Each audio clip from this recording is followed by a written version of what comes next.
ठीक है, let's get started. और ज्यादा वेट नहीं करते। So welcome everyone.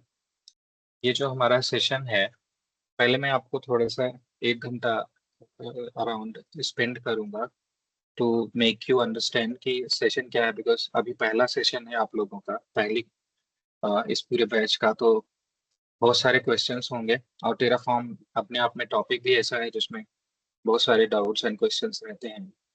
तो पहले तो मैं आपको अभी एक्सप्लेन करने वाला हूँ, before you ask any question, कि हमारा ओवरऑल सेशन क्या है, हम क्या क्या इसमें कवर कर रहे हैं, reference materials about exams, everything about exam, and pre requisites क्या क्या हैं, आपकी लैब कैसे होगी, सेटअप कैसे आप करोगे, टेराफॉर्म, और बाकी सारी चीजें।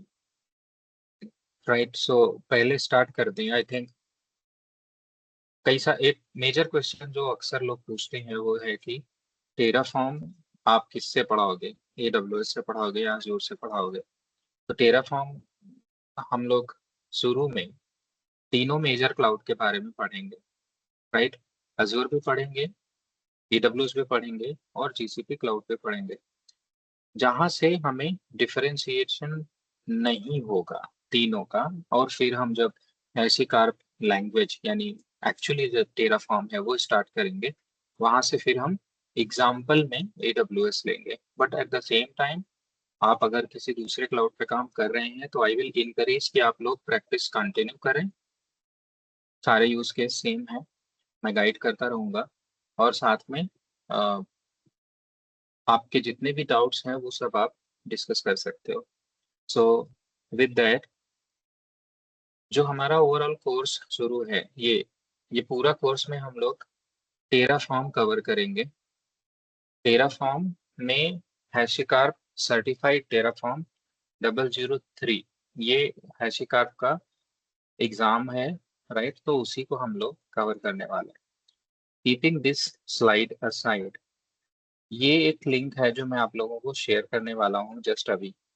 ये हम लोग, ये जो लिंक है ये गिटहब की लिंक है, पब्लिकली एक्सेसिबल है। So don't worry, it is not like कि, और हमेशा पब्लिकली एक्सेसिबल रहेगी। So it is not like कि लिंक खत्म हो जाएगी या देयर इज समथिंग। राइट, इस लिंक में एक्सप्लेन है कि हम कोर्स में क्या क्या कवर करने वाले हैं। हमारा ओवरऑल सेशन अभी भी रिकॉर्डेड है, पूरा सेशन रिकॉर्डेड रहेगा, डे 1 to बाकी। ओवरऑल जो सेशन है वो लगभग 12 से 13 क्लास का होगा। इतने सेशन में ही हम लोग लगभग सारा कवर कर लेते हैं in a very good way. Right, but still अगर आपके पास डाउट्स हैं और क्वेश्चन हैं, सो डोंट फील लाइक कि हम 13 सेशन से 14 सेशन, 12 सेशन से 13 सेशन नहीं हो सकते, या 13 से 14 सेशन नहीं हो सकते। हमारे साथ ऐसी कोई लिमिटेशन नहीं है। जब तक आप लोगों को ठीक से चीजें समझ में आती चल रही हैं, and we are able to cover within the time frame, well and good. अगर हम ज्यादा भी, अगर हम चीजें कम समझ में आ रही हैं, या let's say you are taking some more time, तो टेंशन मत लीजिएगा, हम लोग एक्सटेंड भी कर सकते हैं। द मेन मोटिव इज कि टेराफॉर्म आपको अच्छे से समझ में आना जरूरी है। सो ओवरऑल ट्रेनिंग का जो ड्यूरेशन है, 2-2 घंटे की क्लासेस हैं, पता है आपको, वीकेंड पे होनी है। Same time 4 to 6 PM, 4 to 6 PM IST। Saturday Sunday classes होंगी, और ओवरऑल लगभग 13 क्लासेस, 12 क्लासेस के आसपास चलेंगे। तो यू कैन कंसीडर कि लगभग 24 hour to 26 hours का ओवरऑल सेशन होगा। लैब वगैरह कैसे करेंगे वो मैं भी आगे आपको बताने वाला हूँ। तो टेराफॉर्म का जो कोर्स है उसमें कवर क्या क्या करेंगे। सो केवल जो कुछ भी टेरा हैशीकार्प सर्टिफाइड टेराफॉर्म एसोसिएट के ट्रेनिंग क्यूरिकुलम में है ऑफिशियली, वो हम लोग कवर करेंगे, nothing less nothing more. Exam का यहाँ पे ये जो क्यूरिकुलम है टेराफॉर्म का, उसमें overview high level,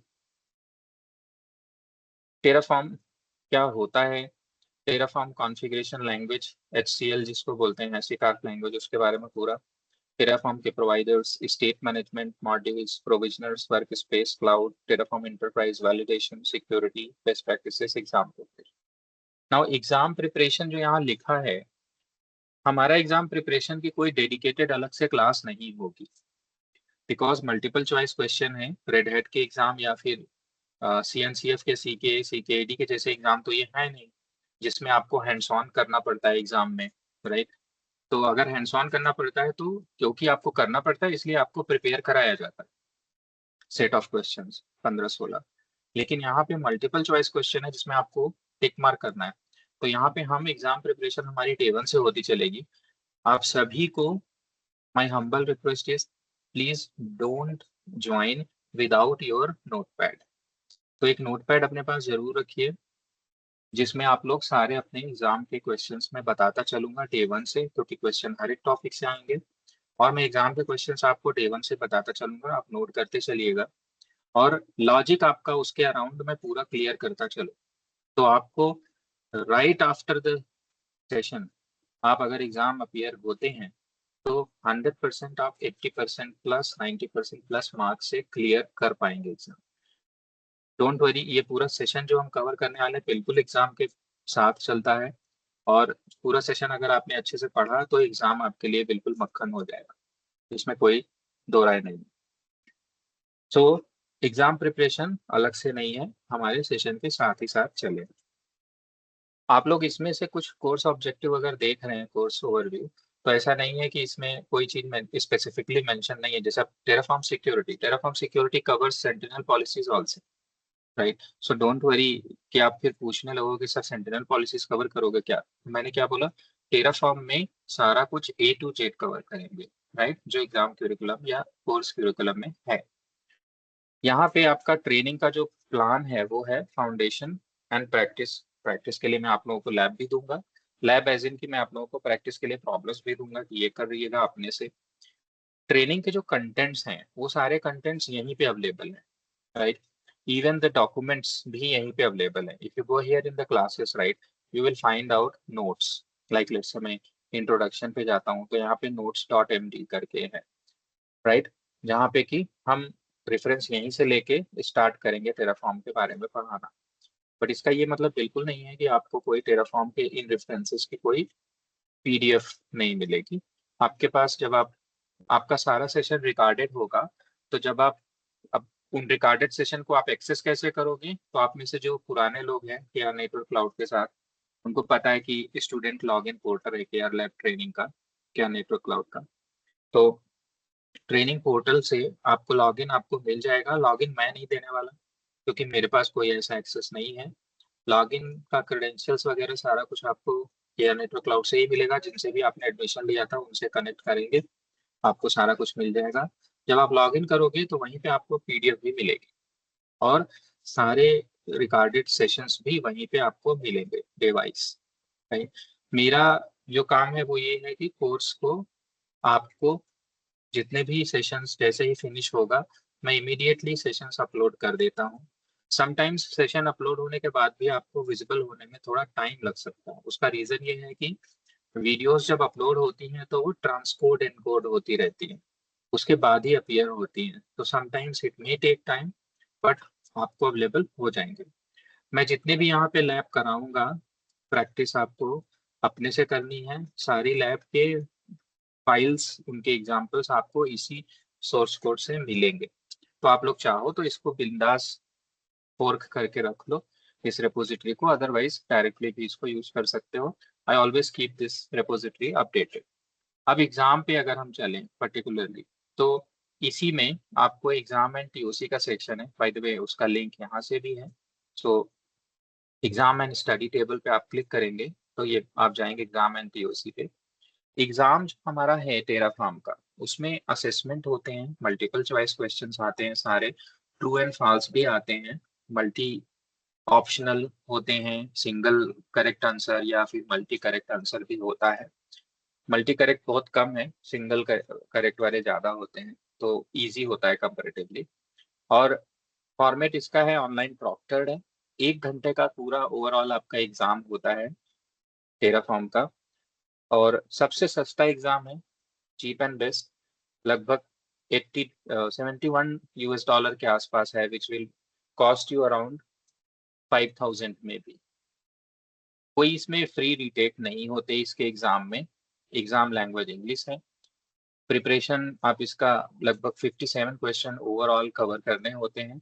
passing score दिया है 70%, मतलब आपके पास 17 क्वेश्चन अगर आपने गलत भी डाल दिए, 40 करेक्ट है, तो भी आप आराम से पास हो जाओगे। काफी इजी है। और सर्टिफिकेट आपको जो मिलता है वो आपको 2 साल में एक्सपायर हो जाता है, तो 2 साल के अंदर आप एक बार रीअपियर हो सकते हैं एग्जाम के लिए, तो रिन्यू हो जाता है। एग्जाम के जो ऑब्जेक्टिव्स हैं वो बिल्कुल लेटेस्ट यहाँ पे अपडेटेड हैं ऑफिशियल वेबसाइट से। सो क्या क्या हम ऑब्जेक्टिव में कवर कर रहे हैं, इफ यू सी, इतने सारे आइटम हैं जो हम लोग पढ़ेंगे। इसके अलावा कुछ आइटम ऐसे हैं जो हमने यहाँ मेंशन नहीं किए। जो मेंशन नहीं किए हैं एज इन की ऑब्जेक्टिव में तो हैं, लेकिन आप, ये जो टेराफॉर्म का कोर्स है ये केवल इसलिए नहीं है कि आप एग्जाम ही पास कर लो, इसलिए भी है कि आप रेडी भी हो जाओ, ताकि आप जब इंटरप्राइज में काम करने जाओ तो आपको सरप्राइजेस ना मिले। सो जो कोर्स है उसमें सारे के सारे रेफरेंसेस आपको प्रोडक्शन में कैसे काम होता है, एनवायरनमेंट में टेराफॉर्म को कैसे इंटरप्राइज में यूज करते हैं, उसी हिसाब से मैं बताऊंगा। तो आप में से ज्यादातर लोग को ये पता होगा कि Terraform as a code use होता है, इसका मतलब कोई ना कोई CI/CD पाइपलाइन के साथ इंटीग्रेशन कैसे होता है टेराफॉर्म का, वो पता होना बहुत जरूरी है, राइट। तो मैं जब सेशन ये खत्म होगा तो आप लोगों को CI/CD पाइपलाइन का इंटीग्रेशन भी दिखाऊंगा स्क्रैच से। प्रिफरेबली 3 के एग्जाम्पल मैं आपको दूंगा। CI/CD पाइपलाइन के टूल चेन अलग अलग होते हैं, तो एक तो अजोर पाइपलाइंस, दूसरा गिटहब एक्शंस पाइपलाइन, और तीसरा जेनकिंस। तीनों के एग्जांपल्स इंटीग्रेशन करके आपको मैं बताऊंगा, दिखाऊंगा, ताकि आप टेराफॉर्म को ना केवल समझो यहाँ पे, बल्कि आप उसको इंटरप्राइज में यूज करने के लिए भी रेडी हो जाओ, राइट। और सारे एग्जांपल्स और सारा यूज केस मेरा जो मैं आपको पढ़ाऊंगा पूरे सेशन के दौरान, वो बिल्कुल इंटरप्राइज और प्रोडक्शन एनवायरनमेंट के जैसा ही मैं आपको बताऊंगा कि हाउ टू डील विद। सो ये एग्जाम का मैंने आपको डिटेल बताया। लैब जो है, आप किसी के साथ भी लैब, बिकॉज टेराफॉर्म केवल ऐसा नहीं है कि सिर्फ AWS के साथ यूज होता है, ऐसा भी नहीं है कि केवल अजूर के साथ यूज होता है। टेराफॉर्म जब आप लिखते हैं ना, तो आप मल्टी टेराफॉर्म लिखते हो, मतलब टेराफॉर्म में मल्टीपल प्रोवाइडर यूज करते हो। आप अजूर का यूज करेंगे, साथ में कुबरनेटिस भी यूज करेंगे, साथ में हेल्म रिलीज भी यूज करेंगे, राइट, साथ में लोकल्स डालते हैं, फिर आप साथ में हो सकता है गिटहब भी यूज करें। तो there are thousands of platform जिसको कि टेराफॉर्म से आप प्रोविजन कर सकते हो। तो टेराफॉर्म को सबके साथ पढ़ने की जरूरत नहीं है, बल्कि टेराफॉर्म पढ़ने की जरूरत है, जिससे कि आप ऑटोमेटिकली इनेबल हो जाओगे कि आप किसी के साथ भी टेराफॉर्म बिंदास यूज कर लोगे। तो मैं आपको वो लॉजिक बिल्डअप करके दूंगा। So rest assured, it is not like कि इस क्वेश्चन में आप पढ़ो ही मत कि are we going to understand with AWS और विथ Azure, राइट। प्रैक्टिस के लिए अगर आपको अभी फिलहाल ये मैटर नहीं करता, you are here only to understand Terraform, और आपकी ऐसी ऑफिस की रिक्वायरमेंट नहीं है कि आपको किसी पर्टिकुलर प्लेटफॉर्म पे सीखना है, तो आप मेरे साथ ही प्रैक्टिस कर सकते हो। AWS पे मैं भी प्रैक्टिस करूंगा, आप भी AWS का फ्री टियर ओपन कर लीजिए। ऑलरेडी है तो वेल एंड गुड, उसी को यूज कर लीजिए, अदरवाइज एक फ्री टियर आपको AWS चाहिए। तो प्री रिक्विजिट्स आपको क्या क्या चाहिए वो मैं यहाँ पे लिख देता हूँ। We can, you all can take a note. एक तो प्री हमारे पास जो है उसमें सबसे पहला प्री रिक्विजिट्स है जो, वो है कि आपके पास AWS का फ्री टियर अकाउंट होना चाहिए। आप कोई भी ले लो, AWS का, एजोर का, GCP का, कोई भी ले सकते हो, बिकॉज हमारा जो ओवरऑल कोर्स है ये बाउंडेड नहीं है कि हम किसी एक के साथ सीख रहे हैं, राइट, सबके साथ सीख सकते हैं। और आप अपने प्रॉब्लम स्टेटमेंट भी किसी भी क्लाउड के साथ आप काम कर रहे हो तो आप सेशन में ला के पूछ सकते हो, कोई टेंशन नहीं। दूसरा, आपके पास एक लैपटॉप होना चाहिए, not with higher configuration, normal configuration होगा चलेगा, राइट। 8 GB रैम आजकल एवरेज है, राइट, थोड़ा सा। लैपटॉप में आपके पास सॉफ्टवेयर्स क्या क्या होने चाहिए? सो आपके पास सॉफ्टवेयर्स में होनी चाहिए, एक तो आपके पास, यार टेराफॉर्म कैसे इंस्टॉल करते हैं वो तो मैं खुद ही बताऊंगा, राइट, तो इसलिए लिख रहा हूँ यहाँ पे जरूर टेराफॉर्म, बट स्टार मार्क के साथ लिख रहा हूँ। दूसरा, VS कोड एडिटर होना चाहिए, राइट। तो हम लोग VS कोड पे पढ़ेंगे, बिकॉज VS कोड पे बहुत अच्छे से हो जाता है, बट अगर आप नोटपैड में भी लिखोगे टेराफॉर्म कोड तो भी काम चलेगा, don't worry, right. VS code चाहिए आपको। दूसरा आपको क्या चाहिए भैया, एक आपको बस केवल आप ये दो चीजें चाहिए, और आपको एक ब्राउजर क्रोम फायरफॉक्स कुछ होना चाहिए। तो बहुत बेसिक रिक्वायरमेंट है, अगर आप देखोगे टेराफॉर्म चलाने के, कोई बड़ी रिक्वायरमेंट नहीं है। और ये चीजें आप किसी भी ओएस पे चला सकते हो, राइट। अगर आप लाइनक्स यूज करते हो, करो बिंदास, हमें कोई प्रॉब्लम नहीं है। विंडोज करते हो, करो, कोई प्रॉब्लम नहीं है। जो चीज भी आपको पूछनी है, विंडोज पे कैसे सेटअप करना है, मैक पे कैसे सेटअप करना है अगर आपके पास एप्पल डिवाइसेस हो तो, और लाइनक्स पे कैसे करना है, मैं आपको तीनों पढ़ाऊँ। सो आप बिल्कुल टेंशन मत लीजिए कि मैं इस पे यूज करता हूँ तो क्या मैं कर पाऊंगा कि नहीं। ठीक, मैं तीनों कवर करूंगा, मैं तीनों क्लाउड भी कवर करूंगा, मैं तीनों ओएस भी कवर करूंगा, टेराफॉर्म इंटीग्रेशन के लिए और टेराफॉर्म डेवलपमेंट के लिए, राइट। उसके बाद आपके पास, मेक श्योर आप कोड कर रहे हैं तो आप थोड़ा फैमिलियर भी हो जाइए, इसलिए भैया थोड़ा सा आपके पास गिट भी होना चाहिए। ठीक, एक एक रेपोजिटरी वगैरह गिटहब में बना लीजिएगा, प्रैक्टिस कीजिएगा, तो थोड़ा गिट भी रखिएगा, बिकॉज हम आगे चलेंगे तो गिट का एक्सटेंसिव यूज करेंगे। उसके बाद सॉफ्टवेयर के अलावा अब आता है प्रीरिक्विजिट्स में स्किल, कि आपके पास टेराफॉर्म सीखने के लिए क्या स्किल्स होनी जरूरी है। एक तो यार आपको जेशान की अंडरस्टैंडिंग होनी चाहिए।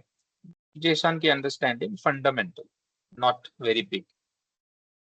समटाइम्स पीपल आस्क कि कोई प्रोग्रामिंग लैंग्वेज चाहिए, बिल्कुल नहीं चाहिए आपको कोई भी प्रोग्रामिंग लैंग्वेज चाहिए, but basics of any programming अगर है तो अच्छा है। क्योंकि हम टेराफॉर्म, टेराफॉर्म लैंग्वेज भी एक तरह का टेराफॉर्म जैसे बाकी लैंग्वेज होते हैं प्रोग्रामिंग लैंग्वेज वैसे है, तो इसमें बेसिक्स जैसे लूप कैसे चलता है थोड़ा सा पता होगा तो it will help you out. Condition क्या होती है पता होगा, राइट। डेटा टाइप्स कैसे होते हैं, ट्रू फॉल्स, बुलियन, स्ट्रिंग कैसे लिखते हैं, राइट। न्यूमेरिकल्स जो होते हैं, इंटीजर कैसे लिखते हैं, थोड़ा सा बहुत बेसिक, वो भी डीप नहीं, वो पता होना है तो आपके लिए बहुत अच्छा रहेगा। सो इतनी चीजें हमारी प्रीरेक्विजिट्स हैं। Now who can start utilising Terraform. अगर आप डेस्कटॉप इंजीनियर हैं तो भी आप कर सकते हो बिंदास, जरूरी नहीं है कि आप क्लाउड में काम करते हो तभी टेराफॉर्म सीखो, तो आप कर सकते हो। आप नेटवर्क इंजीनियर हो तो भी टेराफॉर्म कर सकते हो, सिक्योरिटी वाले हो तो भी कर सकते हो, सेल्स वाले बंदे हो, अपना करियर बनाना है तो भी कर सकते हो। क्लाउड की अंडरस्टैंडिंग कितनी होनी चाहिए, तो AWS फ्री टियर है तो इसका मतलब नॉट नेसेसरली आपको क्लाउड की अंडरस्टैंडिंग होनी है। जरूरी नहीं है कि आपको AWS क्लाउड या किसी क्लाउड की अंडरस्टैंडिंग हो, ये भी जरूरी नहीं। सो प्लीज, हम लोग कैसे बनाएंगे क्या करेंगे, बहुत बेसिक अंडरस्टैंडिंग चाहिए, ठीक है। सो basics of any cloud, preferably AWS हो तो अच्छा है, बिकॉज हम प्रैक्टिस AWS पे करेंगे। पहले से थोड़ा बेसिक ऑफ AWS आता है तो आपको कैप्चर करने में सारी चीजें बहुत आसानी हो जाएगी, ठीक है। सेशंस सारे रिकॉर्डेड रहेंगे, रिकॉर्डिंग सेम डे अपलोड होगी, आप लोगों को मिल जाएगी। प्रैक्टिस आपको उसके बाद वीडियो देख के करनी है। प्रॉब्लम स्टेटमेंट आप दूसरे दिन के सेशन में मेरे पास ला सकते हो। हमारा जो सेशन है वो 2 घंटे का है, लेकिन हम इसको थोड़ा सा 10 मिनट शॉर्ट रखेंगे हर बार। रीजन, लास्ट का जब 10 मिनट है उसको हम डाउट के लिए, क्वेश्चन आंसर के लिए यूटिलाइज कर सकते हैं। आप लोग नोटपैड लेके जरूर बैठिएगा, मैं फिर से एम्फसाइज कर रहा हूँ। नोटपैड में जो भी इंपॉर्टेंट क्वेश्चंस हैं एग्जाम के वो भी मैं बताऊंगा, बट साथ ही साथ अगर आपके दिल में कोई क्वेश्चन है या कुछ उस टाइम में डाउट है जो लॉन्ग आंसर चाहिए, नोट करके रख सकते हो, लास्ट के उस 10 मिनट को यूटिलाइज कर सकते हैं। मीनवाइल बीच में जैसे जैसे पढ़ते चलते हैं वैसे वैसे भी आप क्वेश्चन आंसर्स डेफिनेटली पूछ सकते हो, कोई रोक टोक नहीं है, राइट। सो हमारा पूरा सेशन बहुत अच्छा होने वाला है ओवरऑल, राइट। और आई थिंक विद दिस, एक चीज केवल और लास्ट बतानी है कि मैं आपको ये सेशन इफेक्टिवली डिलीवर कैसे करूंगा। सो 3 तरीके से हम लोग सीखेंगे। पहला तो कोई भी टॉपिक हम नोटपैड में पहले स्टार्ट करेंगे, यहाँ पे मैं आपको थोड़ा सा बताने की कोशिश करूंगा। दूसरा, ऐसे मैं आपको ब्लॉक डायग्राम बना के चीजों को समझाने की कोशिश करूंगा। सेम टॉपिक को पहले टेक्स्ट में समझाया एक बार, दोबारा फिर समझाऊंगा ब्लॉक डायग्राम में ताकि लॉजिक बिल्डअप हो। फिर दोबारा तब जाके मैं तीसरी बार सेम टॉपिक बताऊंगा, तब मैं लैब में बताऊंगा, कोड करके बताऊंगा कि कैसे लिखेंगे।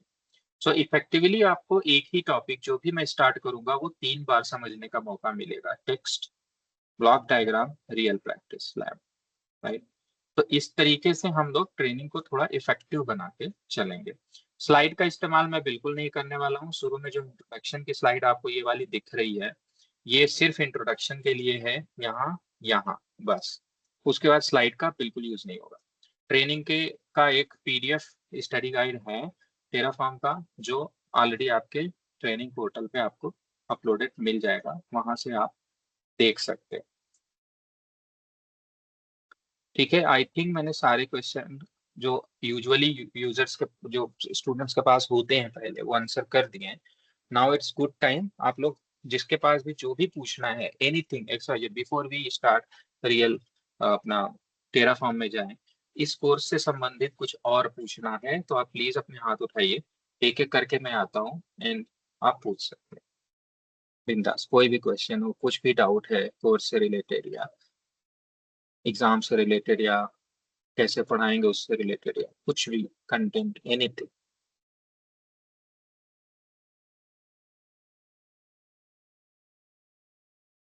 ये तो बहुत अच्छा हो गया, एक बार में ही सबको समझ में आ गया। हाँ निखिल बोलिए। हेलो विजय, अनमोल। इसमें आपने जो प्रीवियस में सॉफ्टवेयर गिट बोला, गिट के लिए मतलब अकाउंट वगैरह, सिंस अभी मैं जैसे यूज नहीं कर रहा हूँ गिट, तो गिट के लिए कैसे अकाउंट बनाते हैं, या वो भी आप इसमें गाइड करेंगे, या वो मुझे अपने से कुछ इसमें देखना है गिट के रिगार्डिंग? यूट्यूब पे, आप यूट्यूब पे भी वीडियो देख लेंगे तो गेट इज वेरी इजी अनमोल, ठीक है, समझ ठीक है, जाएंगे। थोड़ा ठीक बहुत है। लास्ट में जब सीआईसीडी पे आएंगे तो मैं भी गाइड कर दूँ। सेम जैसॉन अंडरस्टैंडिंग, सिंस प्रोग्रामिंग वो थोड़ा तो समझ में आता है कि ठीक है, तो उसके लिए भी कुछ देखना पड़ेगा कि आप जो बताएंगे वो सफिशियंट रहेगा? मैं जो बताऊंगा वो सफिशियंट है, मैं बोल रहा हूँ बहुत बेसिक, अगर आपको आता है तो अच्छा रहेगा, ठीक बट है, बहुत ओके, बेसिक की जरूरत है। ठीक। धीरज जी हेलो। बोलिए, धीरज। या विजय सर, जो आपने ओके सीआईसीडी निखिल की बात बोलिए। की तो हाँ, तो हम्म, इसमें आप जेनकिन से इंटीग्रेशन या फिर गिटलैब या कोई एक करेंगे? मैंने बोला मैं तीन बताऊंगा। हम्म। एक गिटहब एक्शंस बताऊंगा, दूसरा हम्म। अज्योर पाइपलाइंस, तीसरा अजूर डेवऑप्स वाला, और तीसरा हम्म। जेनकिंस का। तो तीन इंटीग्रेशन सीआईसीडी के मैं आपको लास्ट में बताऊंगा। अच्छा, गिटलैब हम नहीं एंड कवर करेंगे। नहीं, बट आप एक, आपको ये तीन समझ में आ गए तो प्रोसेस बड़ा ओ, इजी है। आप ओके। वहां पहुंचते पहुंचते आप खुद ही बोलोगे अरे हम, मैं तो खुद ही कर लूंगा, बताने की जरूरत नहीं है। अच्छा, राइट, ठीक है, स्टेप्स आर वेरी इजी। ठीक है। और सर धीरज बोलिए। एंड में अगर थोड़ा सा टाइम मिलेगा तो आप टेराफॉर्म और टेराग्रांड थोड़ा सा अगर इंट्रोड्यूस टेराफॉर्म करा तो दें। हम पढ़ रहे हैं, टेराग्रांड से टेराफॉर्म अच्छा। जनरेट करते हैं, वो हम बिल्कुल हाँ। नहीं पढ़ा सकते। So okay. प्लीज उस पर मत जाइए, वो इंडस्ट्री में हर जगह यूज नहीं होता। That is open source tool without any support, people are using only on their own risk. Dheeraj okay. बोलिए। सर, ये सर, जितने भी हमारे AWS और Azure ये सब होते हैं, इनके अपनी अपनी CLI हैं, और फिर टेराफॉर्म हमारे पास में एक अलग एक यूनिफॉर्म है जो जेनरिक है across, which can work across all of these, right? ये राइट हाँ, स्टेटमेंट है? Correct correct correct. हाँ। तो सर, इसमें से आप जैसे इंडस्ट्री में प्रैक्टिस भी करते हैं, तो एफिशिएंट कौन सा होता है? जो नेटिव होता है वो होता है, या ये टेराफॉर्म होता है? जो एफिशिएंसी या फिर यूज केसेस पे बात करें। ऑल ऑन यूज केस होता है। टेराफॉर्म वाइडली यूज्ड है, सबसे ज्यादा पॉपुलर है। There are many other reasons जो आप अभी नहीं सोच रहे, वो हम पढ़ेंगे तो धीरे धीरे समझेंगे। वो मैं बताऊंगा वैसे भी, डोंट वरी, कि क्यों टेराफॉर्म पॉपुलर है। Okay sir. ठीक है, any question related to course? नहीं है, बहुत अच्छी बात है, नहीं है तो सो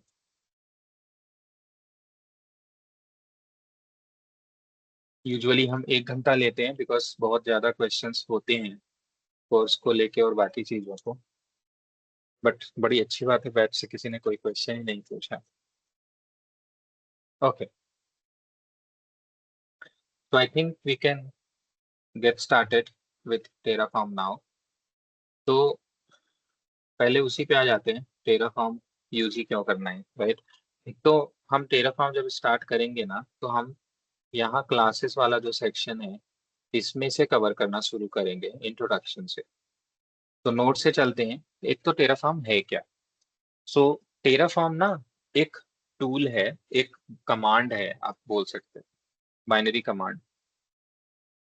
नॉर्मल कमांड के जैसा ही लैपटॉप में चल जाता है। जैसे मेरे पास अगर आप देखो तो आप अगर लाइनक्स वाले यूजर हो, राइट, तो आप लाइनक्स में चला सकते हो, विंडोज वाले हो विंडोज में, और अगर आप मैक वाले हो तो मैक में भी चला सकते हो। जैसे एक कमांड है टेराफॉर्म, बस, जिसको कि आप सिंपल यूज कर सकते हो। इफ यू सी ये टेराफॉर्म वर्जन। अब टेराफॉर्म में राइट बहुत सारे कमांड है। तो Terraform is nothing but a command, it's a software, right, क्योंकि ये दो फॉर्मेट में आता है। एक तो टेराफॉर्म आता है, टेराफॉर्म ये वाला जो चल रहा है कमांड वाला, ये फ्री है, फ्री टू यूज है, कोई लाइसेंस की जरूरत नहीं होती, सारे काम करता है, राइट। कमांड से आप जो भी टेराफॉर्म में लिखोगे वो इसको यूटिलाइज, ये कमांड उसको रीड करेगा, फिर AWS से बात करेगा या क्लाउड से जो प्रोवाइडर आपने यूज किया उससे बात करेगा और उसको क्रिएट कर देगा।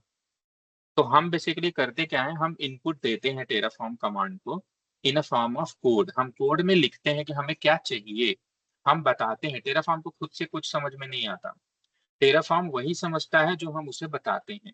तो टेराफॉर्म क्या है, ये कमांड, इस कमांड को हम टेराफॉर्म बताते कैसे हैं, कोड में लिखते हैं कि हमें क्या क्या क्रिएट करना है, और वो जो क्रिएट करना है कैसे लिखते हैं वही हमें पढ़ना है, राइट।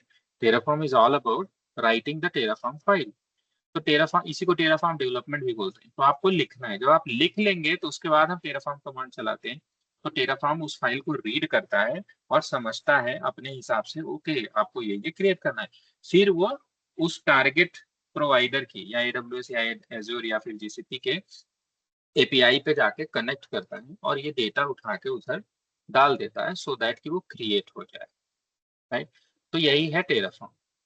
अब ये जो सॉफ्टवेयर है टेराफॉर्म, ये दो फॉर्मेट में आता है। एक आता है जिसको हम कम्युनिटी एडिशन बोलते हैं, वो ये वाला है, command line CLI, right. Terraform is what, so Terraform is a infrastructure as a code, infrastructure.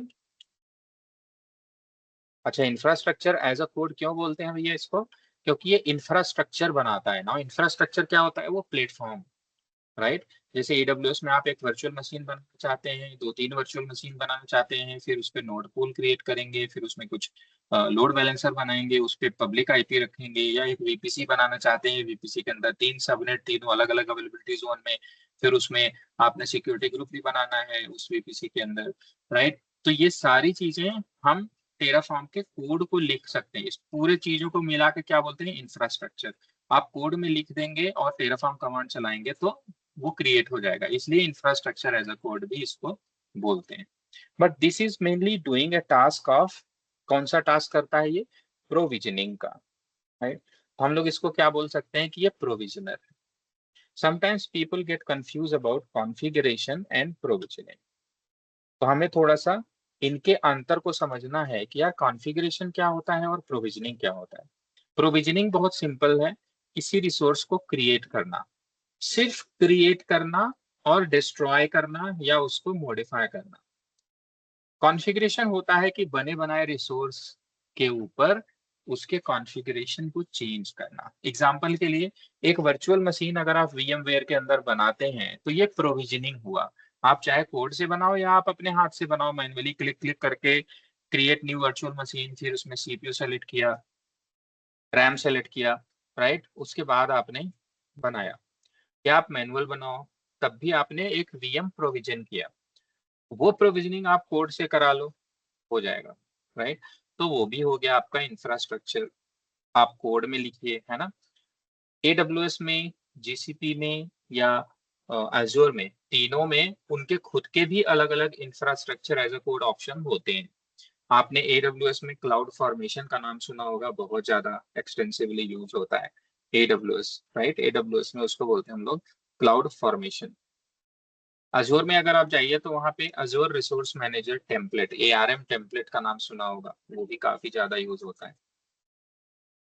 और अगर आप GCP में भी जाएं तो वहाँ एक GCP का टूल होता है जिसको GCP कॉन्फ़िगरेशन बोलते हैं, वो भी यूज होता है। तो तीनों ही क्लाउड में अपने अपने एज ए कोड टूल हैं जो ऑलमोस्ट टेराफॉर्म के जैसा ही सेम फंक्शनलिटी प्रोवाइड करते हैं, बट इसके बावजूद टेराफॉर्म ज्यादा यूज होता है। क्यों? क्योंकि टेराफॉर्म क्लाउड एग्नोस्टिक है। Now if you here out this word, right, it is cloud, कुछ प्रॉपर्टीज, तो इट इज क्लाउड एग्नोस्टिक। आप क्लाउड एग्नोस्टिक बोल दीजिए या प्लेटफॉर्म एग्नोस्टिक बोल दीजिए। इससे क्या होगा? इसका मतलब ये हुआ कि ऐसा नहीं है कि एक स्पेसिफिक क्लाउड के साथ काम करेगा या स्पेसिफिक प्लेटफॉर्म के साथ काम करेगा। टेराफॉर्म किसी के साथ भी काम कर सकता है, राइट। जबकि क्लाउड फॉर्मेशन में अगर आप कोई चीज लिखते हो तो वो केवल AWS में काम करेगा, GCP में काम नहीं करेगा। ये प्रॉब्लम है। इसी के ऊपर एक एग्जाम में क्वेश्चन कभी कभी आ जाता है। अब उसमें क्वेश्चन किसी भी तरीके से पूछ सकता है, जैसे कि a user is working with Azure and he is using Azure CLI to create some resources, right? AWS cloud formation the user is creating, but why cloud formation is not a good tool? Options में रहेगा if user has to create some resources in Azure it will not work, right? तो ये logical कि Azure में काम नहीं करेगा। Why Terraform is better? Because वो किसी पे भी काम करेगा। तो ये इससे रिलेटेड कोई ना कोई क्वेश्चन घुमा फिरा के आपसे पूछा जाएगा, बट बहुत आसान। एक क्वेश्चन यहाँ से आता है इंफ्रास्ट्रक्चर एज अ कोड के सेक्शन से। अदर थिंग, जब एज अ कोड से हम इंफ्रास्ट्रक्चर बना ही सकते हैं तो क्या मैं एक सेल स्क्रिप्ट लिखूं और उसके अंदर मैं अजोर का या AWS का CLI step by step mention करके और अगर सेल स्क्रिप्ट चलाऊं तब भी तो रिसोर्स बन जाएगा ना? Can we call it as infrastructure as a code? Anyone can answer? या ना नहीं, समझ में आया हो तो आप तुरंत हाथ उठा सकते हो। Can you उसको please नहीं कह repeat सकते हैं। once again? Question, हाँ। your question. My question was कि लेट्स से अजूर की बात करते हैं, so you can create any net VNet with this command AZ VNet, और मे बी आप पहले रिसोर्स ग्रुप बनाओगे तो AZ ग्रुप क्रिएट ऐसा कमांड चलाते हो, फिर -L से आपने लोकेशन दे दिया, राइट, फिर आपने कुछ और दे दिया, उसके बाद आप AZ करके VNet बनाते हो। तो क्वेश्चन इज, अगर मैं इन कमांड का सेट एक सेल स्क्रिप्ट में लिख दूं, लेट्स से क्रिएट अजूर करके फाइल बना के .sh में रख दूं और बाद में मैं इसको स्लैश करके एग्जीक्यूट करूं, right, this is also we can call it as infrastructure as a code, yes or But no? it's no, sorry, but it's related to only Azure. It cannot create that code on a other community also, AWS or But Google. it is a shell script ना प्रशांत, तो मैं यहाँ चलो AWS का भी code लिख देता हूँ, सेम फाइल के अंदर लिख तो सकता हूँ ना? Yeah. तो I think so yes, see, sir. But how will Don't- but how it will not that it will need to go on the Azure or AWS? उसको वो चाहिए ना कुछ इंटीग्रेशन के लिए, authentication you mean, right? Right? हाँ, तो वो तो AWS आप के करने लिए अपने AWS CLI इंस्टॉल करूंगे ना, AWS के लिए आपने AWS AWS CLI install CLI करूंगा। और Azure CLI और GCP CLI G-Cloud SDK install किया तो वो तो ले लेगा, उससे मतलब नहीं, because it is taking authentication let's say from my environment variables. But question is कि if I write a shell script, an exact same question exam में पूछेगा। सर ये स्टेट को सेव सेल करता है स्क्रिप्ट ना अगर हम Terraform। लिखेंगे तो वो Terraform। एक स्क्रिप्ट की तरह वर्क करेगी। कोई जो स्टेट, जैसे कोई कॉन्फ़िगरेशन में चेंज किया है तो उसका जो स्टेट है वो मेंटेन नहीं रखेगा ना। वो तो करंट जब भी एक बार स्क्रिप्ट चला दी, उसने कुछ कर दिया, दोबारा चला दी, फिर कुछ कर दिया, वो क्या है एक्चुअल में वो जो करंट स्टेट है करंट कॉन्फ़िगरेशन की, वो मेंटेन नहीं ठीक है, करेगा ना बट वो। Anmol I think we are thinking too much, बहुत ज्यादा दूर तक आप लोग सोच रहे हो। अभी हम रोल बहुत बैक बेसिक पे हैं, डोंट वरी, अभी हम लोग बहुत बेसिक पे हैं भाई लोग। रोल बैक भी बताओ, हम लोग बहुत बेसिक पे हैं। क्वेश्चन बहुत सिंपल सा है, इंफ्रास्ट्रक्चर एज अ कोड क्या है? एग्जाम्पल डिफिनीशन आपको दे रहा हूँ, फिर आपको समझ में आ जाएगा। इंफ्रास्ट्रक्चर एज अ कोड का डिफिनीशन है कि अगर हमें रिसोर्स क्या क्रिएट करना है वो अगर हमने एक कोड में लिख दिया और लिखने के बाद उस कोड को अप्लाई किया तो रिसोर्स बन गया। This is infrastructure as a code. So अगर मैं सेल स्क्रिप्ट में ये स्टेप्स लिख दूं और उसके बाद अप्लाई करूं और उससे भी बन रहा है तो can we call it out as infrastructure as a code? Answer yes और नो, इतना ही है केवल। यस यस बन बनेगा जाएगा विजय जी। बट यहाँ पे एक चीज है कि टेराफॉर्म इसलिए यूज कर रहे हैं बिकॉज ये यूनिवर्सल है। ये सारे I know there are, Mukesh I know implications हैं, हमने Correct. इम्प्लीकेशंस की बात ही नहीं करी ना। हम टेराफॉर्म से कंपेयर ही नहीं करें, हम लोग अभी बहुत बेसिक पे, अभी टेराफॉर्म में गए ही नहीं, हम तो सिर्फ इंफ्रास्ट्रक्चर एज अ कोड पढ़ रहे हैं। तो आंसर इज यस गाइस, इसको भी इंफ्रास्ट्रक्चर एज अ कोड बोल सकते हैं because shell script is a scripting language, है ना, जिसमें कि हम इंस्ट्रक्शंस लिख सकते हैं तो इंस्ट्रक्शंस काम कर जाएगा। नाउ स्टेट मैनेज होगा कि नहीं, या डिस्ट्रक्शन कैसे होगा, या ब्ला ब्ला ब्ला, वो बात की बात है, वो that can be a feature of the tool which you are using to perform infrastructure as a code action ना। बट इसको हम infrastructure as a code provisioning बोल तो सकते हैं, बस इतना। यस और नो। सो एग्जाम का Yes, क्वेश्चन अगर ऐसे पूछता है तो you will say yes, fine, okay. Yes. Now अब टेराफॉर्म, तो टेराफॉर्म में आई थिंक, हाँ, anyone has anything to say? No no sir. अच्छा, सो यहाँ अगर हम देखें, अब टेराफॉर्म की बात करें तो भाई लोग, टेराफॉर्म एक तो infrastructure as a code tool है। ये किसी वीएम को क्रिएट तो कर सकता है लेकिन उस वीएम को कॉन्फ़िगर नहीं कर सकता, ये इसका काम नहीं है, ठीक है। सो ये ऑन प्रेमाइस रिसोर्स या क्लाउड के किसी भी रिसोर्स पे किसी पे भी चल सकता है। How you will get to know कि सब पे चल सकता है? तो हम स्टार्ट करें टेराफॉर्म, आपको एक तो चीजों से, एक वेबसाइट है जिससे आपको बहुत ज्यादा फेमिलियर होना चाहिए। टेराफॉर्म पे अगर आप काम कर रहे हो और पूरी जिंदगी आपको फेमिलियर होना चाहिए, बिकॉज टेराफॉर्म एक प्रोडक्ट है, प्रोडक्ट की सारी चीजें उस वेबसाइट में आपको मिलती हैं। आप कभी भी कोई प्रोविजनिंग करेंगे तो बिना रेफरेंस देखे नहीं कर सकते, and I will tell you the reason also. तो यहाँ पे क्या है, एक वेबसाइट जो है उसका नाम है registry.terraform.io। आपको हमेशा इस वेबसाइट को याद रखना है और यहाँ से आपको हमेशा रेफरेंस लेना चाहिए। सो टेराफॉर्म को हम कितने चीजों के साथ इस्तेमाल कर सकते हैं, how you will get to know. तो टेराफॉर्म को हम कितने कितने प्लेटफॉर्म के लिए यूज कर सकते हैं, वो चीज को हम बोलते हैं प्रोवाइडर। टेराफॉर्म खुद कुछ नहीं करता, उसको प्रोवाइडर चाहिए होता है। तो ब्राउज प्रोवाइडर अगर आप करेंगे तो यहाँ आपको इतने सारे प्रोवाइडर्स मिलेंगे, इतने प्रोवाइडर्स मिलेंगे, इसका मतलब इतनी जगह पे ये रिसोर्सेस क्रिएट कर सकता है।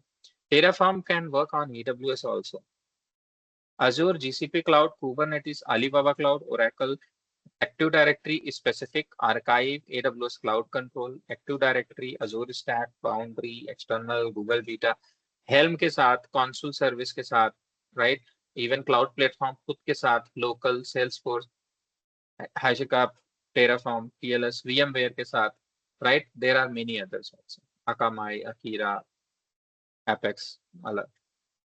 तो अगर आपके दिमाग में अभी भी ये क्वेश्चन है कि टेराफॉर्म सर आप किसके साथ पढ़ाओगे, तो ये क्वेश्चन आई थिंक अब आपको आंसर हो गया होगा कि हमें टेराफॉर्म पढ़ना है, इसके साथ वो नहीं, क्योंकि प्रोसेस चेंज नहीं होता टेराफॉर्म में, आप किसी के साथ भी यूज करते हो। तो ग्रेजुअली धीरे धीरे हम लोग इसको और डिटेल में समझेंगे। तो एक तो ये वेबसाइट जो है ये आपके लिए बड़ी इंपॉर्टेंट है ना। टेराफॉर्म में सुधीर कुछ पूछना है? Okay, so infrastructure as a code मैंने आपको बताया, आप यहाँ से पढ़ भी सकते हो। Infrastructure as a code tool जो है वो इंफ्रास्ट्रक्चर मैनेज करना हमें अलाउ करता है। टेराफॉर्म कोई प्रोग्रामिंग लैंग्वेज नहीं है। टेराफॉर्म अच्छी बात ये होती है कि टेराफॉर्म जो है वो ह्यूमन रीडेबल फॉर्मेट में होता है, बड़े आसानी से आप पढ़ सकते हैं, वो कोई कॉम्प्लेक्स प्रोग्रामिंग नहीं है टेराफॉर्म। इसीलिए मैंने बोला आपको बेसिक अंडरस्टैंडिंग अगर प्रोग्रामिंग की है तो टेराफॉर्म आप बहुत बढ़िया से लिख पाओगे, बहुत आसान होता है टेराफॉर्म लिखना। सो टेराफॉर्म ऐसे कुछ काम करता है जब आपको इंफ्रास्ट्रक्चर मैनेज करना है और टेराफॉर्म चलाना है। तो सबसे पहला स्टेप ये है कि आप आइडेंटिफाई करोगे कि आपको क्रिएट कहाँ करना है रिसोर्स, उसको हम बोलते हैं स्कोप। स्कोप मतलब आइडेंटिफाई करो infrastructure for your project. So let's say आपने आइडेंटिफाई किया टेराफॉर्म मुझे क्रिएट करना है अज़ूर पे, but can anybody tell me scope limited होगा एक के लिए या मल्टीपल के लिए भी हो सकता है, मतलब ढेर सारे एक साथ यूज कर सके टेराफॉर्म कई सारे प्रोविजन के लिए? कई प्रोवाइडर कर सकते हैं सर। हाँ, तो हम टेराफॉर्म जब लिखते हैं तो ये जरूरी नहीं है कि हम सिर्फ AWS के लिए एज़ूर के लिखें, हम दोनों के लिए भी लिख सकते हैं। हम 3-4 प्रोवाइडर्स उसमें मेंशन कर सकते हैं और 3-4 चीजों के लिए टेराफॉर्म लिख सकते हैं, राइट? तो टेराफॉर्म क्लाउड एग्नोस्टिक तो है ही, लेकिन टेराफॉर्म जो है उसमें स्कोप मल्टीपल हो सकता है। तो टेराफॉर्म लिखने के पहले या टेराफॉर्म चलाने के पहले हम लोग टेराफॉर्म में स्कोप डिफाइन करते हैं, मतलब हम आइडेंटिफाई करते हैं कहाँ कहाँ हमें डिप्लॉय करना है। फॉर एग्जाम्पल लेट्स से मुझे कुबरनेटिस भी, Heroku, VM, Alibaba cloud, Azure, AWS, GCP ये सभी पे करना है। ये मेरा स्कोप हो गया, मैंने स्कोप आइडेंटिफाई किया। फिर मैं ऑथर करता हूँ, मतलब मैं कॉन्फ़िगरेशन लिखता हूँ। कॉन्फ़िगरेशन यानी टेराफॉर्म कोड, टेराफॉर्म कोड को हम कॉन्फ़िगरेशन भी बोलते हैं, टेराफॉर्म कॉन्फ़िगरेशन। तो हम उसको लिखते हैं। जब हम लिख लेंगे तो लिखने के बाद हम टेराफॉर्म कमांड से उस कॉन्फ़िगरेशन को इनिशियलाइज करते हैं। The moment we initialize, code में आपने जितने जितने प्रोवाइडर लिखे हैं उन प्रोवाइडर का लोकल फाइल डाउनलोड हो जाता है। अभी मैं आप प्रोवाइडर और इनके बारे में आपको ना ड्रॉ करके बहुत डिटेल में समझाने वाला हूँ, तो टेंशन मत लीजिएगा। उसके बाद फिर आप प्लान चलाते हैं। प्लान टेराफॉर्म में क्यों चलाते हैं? ताकि जो जो लिखा है वो अप्लाई होने वाला है कि नहीं, या उसमें से क्या क्या अप्लाई होने वाला है, या अप्लाई होगा तो क्या क्या चेंजेस होने वाले हैं, ये सारी चीजें आपको प्लान में दिखती हैं। तब जाके लास्ट में फिर आप अप्लाई चलाते हो ताकि जो जो आपका चेंजेस है वो अप्लाई हो जाएंगे। तो ये है process how we do these changes, ठीक है? ये कोई आप प्रैक्टिशनर मींस यू, जो आप टेराफॉर्म लिखना शुरू करेंगे, you will keep the practice of Terraform na.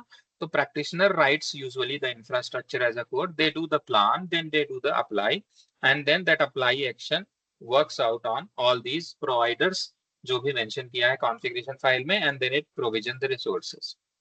ठीक, ये है process। अब आती है बात Terraform में ये प्रोवाइडर और टारगेट API, ये चक्कर क्या है? ये Terraform ऐसे ही कैसे काम कर लेता है यार, पूछने वाली बात है, राइट? क्योंकि अगर मुझे क्लाउड में जाना होता तो मैं AWS खोलता, लॉग इन करता, फिर उसके अंदर जाता। टेराफॉर्म कहीं ऐसा तो नहीं करता कि टेराफॉर्म, अच्छा टेराफॉर्म काम कैसे करता है? हमारे पास एक तो GUI होता है, एक CLI होता है। तो AWS और सारे क्लाउड तो सिर्फ उसी से काम करते हैं, फिर टेराफॉर्म अपने आप कैसे चला जाता है? ये क्वेश्चन आना चाहिए कि टेराफॉर्म ऐसा तो नहीं करता कि वो ब्राउजर खोलता है फिर उसमें जाके क्लिक करता है, वो तो करता नहीं। क्या टेराफॉर्म कमांड लाइन को यूज करता है? कमांड लाइन होना जरूरी भी नहीं है, इसका मतलब वो कमांड भी यूज नहीं करता। तो टेराफॉर्म किस इंटरफेस से जाके क्लाउड के अंदर बना देता है, ये समझना इंपॉर्टेंट, राइट? उसके लिए हमें समझना पड़ेगा architecture of API, application programming interface, and then हमें इंटरफेसेस समझने पड़ेंगे किसी भी क्लाउड के या किसी भी टारगेट रिसोर्स के जिसके ऊपर हम टेराफॉर्म से प्रोविजनिंग करना चाहते हैं। ऐसे ही टेराफॉर्म सबके ऊपर प्रोविजनिंग नहीं कर सकता। टेराफॉर्म किस पे कर सकता है, किस पे नहीं, वो चीज हमें समझने के लिए API समझना जरूरी है, ठीक है? So how many of you don't understand about API? Raise your hand. What is API? बिल्कुल बिंदास ओपन कर सकते हो आप, हाथ उठा सकते हो, क्योंकि आए तो हम लोग सीखना ही है।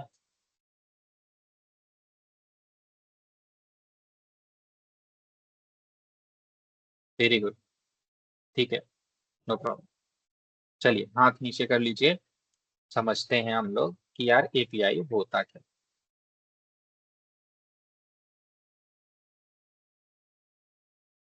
सो देखो, कोई भी, अगर मैं AWS की बात करूं, पहले हम समझते हैं कि AWS या कोई भी क्लाउड होता क्या है, क्लाउड या प्लेटफॉर्म, है ना? तो जो क्लाउड या प्लेटफॉर्म होते हैं ना, या VMware हो गया, इनके 3 इंटरफेस बेसिकली होते हैं। पहला इंटरफेस जो होता है उसको हम लोग बोल सकते हैं CLI, जो आप लोगों को पता ही है।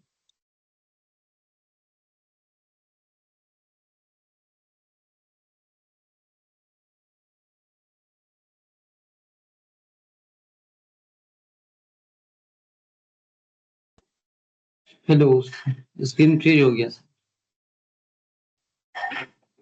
मैं डिस्टर्ब कुछ देर के लिए मेरा इंटरनेट डिस्ट्रैक्ट हुआ था। नहीं परफेक्ट है, ठीक है। I'm back again. So AWS CLI GUI, तो CLI और GUI जो दोनों है ना भाई लोग, इसमें एक्चुअली यूजर अकाउंट होते हैं जो काम करते हैं, है कि नहीं? आप एज ए यूजर इंटरेक्ट करते हो ना AWS से, CLI और GUI से, as a user. But what about when a program wants to communicate? तो आपको ये बहुत जनरल चीज है, ये कुछ नया नहीं बता रहा हूं मैं। अगर कोई प्रोग्राम कनेक्ट करना चाहता है ना, तो आप फिर यूजर, देखो इसके लिए तो आपको चाहिए यूजर अकाउंट, कंसेप्ट है यूजर अकाउंट का, इसके लिए भी, GUI के लिए भी और CLI के लिए। आप लोग नॉर्मली यूजर अकाउंट से काम कर लेते हो, बट अगर कोई एप्लीकेशन AWS के साथ इंटीग्रेट करना है तो यूजर अकाउंट काम नहीं करता, वहां पे फिर क्या काम करता है? कौन सा अकाउंट? एनीवन? यहाँ पे फिर कौन सा अकाउंट काम करता है? सर्विस अरे अकाउंट, अकाउंट बाबा, service functional account. User. Service account. हाँ, functional user, technical user, service account, सब वही तो बोलते हैं। तो वहां पे ये नॉर्मल यूजर काम नहीं करता, वहां पे फिर सर्विस अकाउंट चाहिए। क्यों चाहिए? यहाँ पे यूजर अकाउंट अगर डाल दिया तो क्या प्रॉब्लम है? एनीवन? ये GUI नहीं है, हम CLI से कनेक्ट कर रहे हैं, प्रोग्राम से कनेक्ट कर रहे हैं, that's the reason, right? Authentication के लिए। नहीं, ऑथेंटिकेशन के लिए सर्विस अकाउंट चाहिए, दैट्स राइट, बट यहाँ पे यूजर अकाउंट क्यों नहीं यूज कर सकते? सर्विस अकाउंट की जरूरत क्यों? तो यूजर अकाउंट्स के साथ में MFA, SSO ये सब एसोसिएटेड एडमिन लेवल के राइट्स के लिए शायद सर्विस अकाउंट यूज करते हो।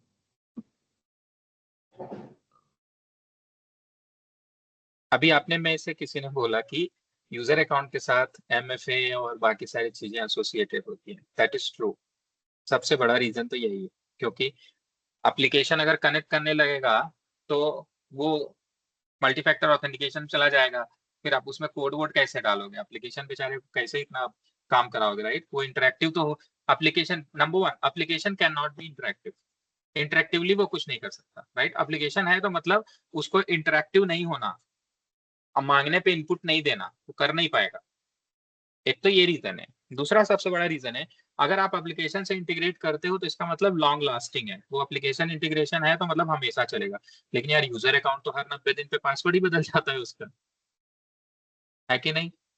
और दूसरी चीज, ये एप्लीकेशन के साथ इंटीग्रेशन होना है ना, अब एप्लीकेशन में यूजर अकाउंट डाल दिया तो इस अकाउंट का, यूजर अकाउंट का HR भी होता है, HR पोर्टल पे भी लॉगिन होता है, पे स्लिप होती है, so many things, right? Application ऐसी चीज है जिसको कि लोग शेयर करते हैं, यूजर अकाउंट को शेयर कर नहीं सकते, राइट? पॉलिसी के अगेंस्ट है, तो सर्विस अकाउंट यूज करते हैं, ठीक है? सो सर्विस अकाउंट यूज करते हैं इसी रीजन से, तो we will use service account here. किसी भी एप्लीकेशन के साथ इंटीग्रेशन करेंगे तो ऑथेंटिकेशन के लिए सर्विस अकाउंट चाहिए, number one.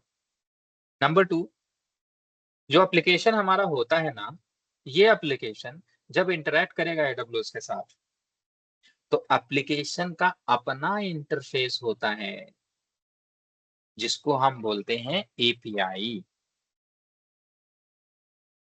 We call it as API and इसको एप्लीकेशन प्रोग्रामिंग इंटरफेस। तो ये यूजर के इंटरफेस है। यूजर इंटरफेसेस कितने होते हैं? CLI और GUI, खत्म। और एप्लीकेशन कैसे कनेक्ट करता है? अपने इंटरफेस से। तो एप्लीकेशन कनेक्ट कर पाए उसके लिए API होता है।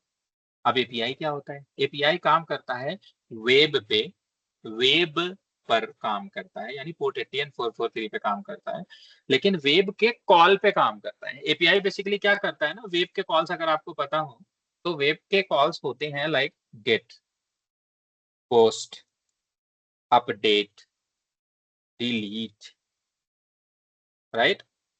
ये वेब के कॉल्स हैं। अगर आपको वेबसाइट से कोई इंफॉर्मेशन लेके आनी है तो you will perform a get call. आप में से अगर कभी किसी ने कर्ल कमांड का इस्तेमाल किया है, फॉर एग्जांपल देखो मैं यहाँ CLI में अगर दिखाऊं आपको, मैं कर्ल कर रहा हूं सिंपल https google.com, ठीक। इसने कुछ इंफॉर्मेशन दे दी लेकिन मुझे पता नहीं चला मैंने गेट किया कि पोस्ट किया। कैसे पता चलेगा? बाय डिफॉल्ट जब आप चलाते हो तो गेट होता है। तो इसके लिए आप इसको वर्बोसिटी मोड इसका बढ़ा दो।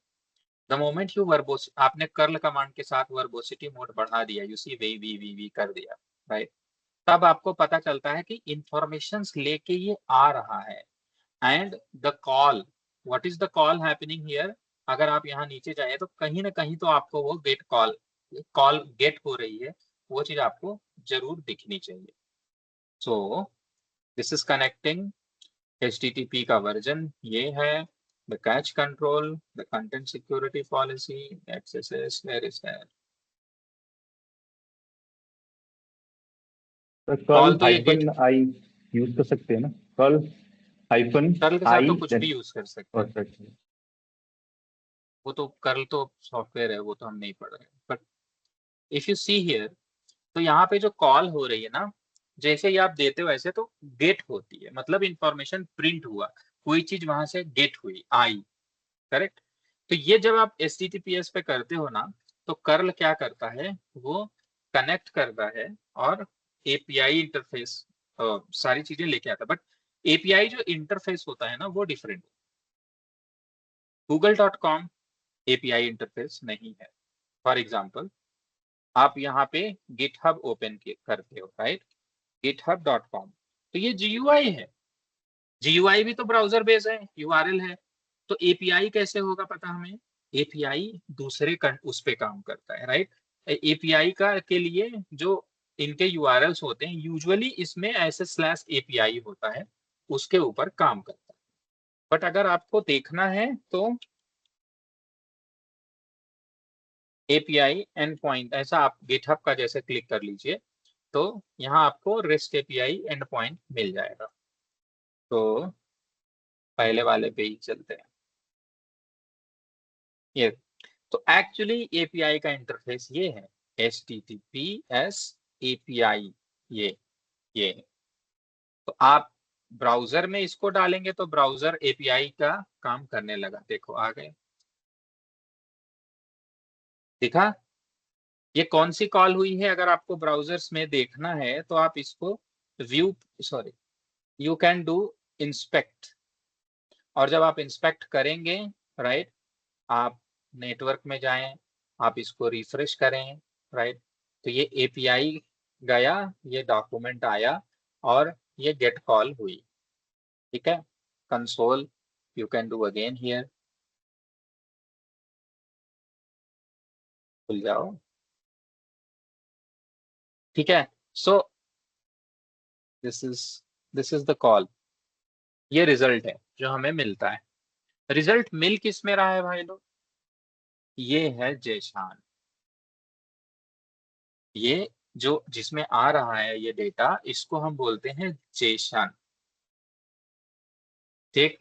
तो API एक तो क्या होता है यार, API एक इंटरफेस होता है जिसका URL काम तो करता है वेब पे ही, लेकिन उसका URL अलग होता है, राइट, और उस पे हम अलग अलग उसके एंड पॉइंट्स होते हैं, मतलब क्या कराना है उसका URL अलग। जैसे फॉर एग्जांपल मैं यहाँ पे अगर आपको चलूं, मैंने अभी api.github.com किया, ये मेन URL है, ये है रेस्ट एंड पॉइंट्स। जैसे क्या करना है, जैसे लिस्ट करना है आपको ऑर्गेनाइजेशन की रिपोजिटरीज ना, तो एंड पॉइंट ये है।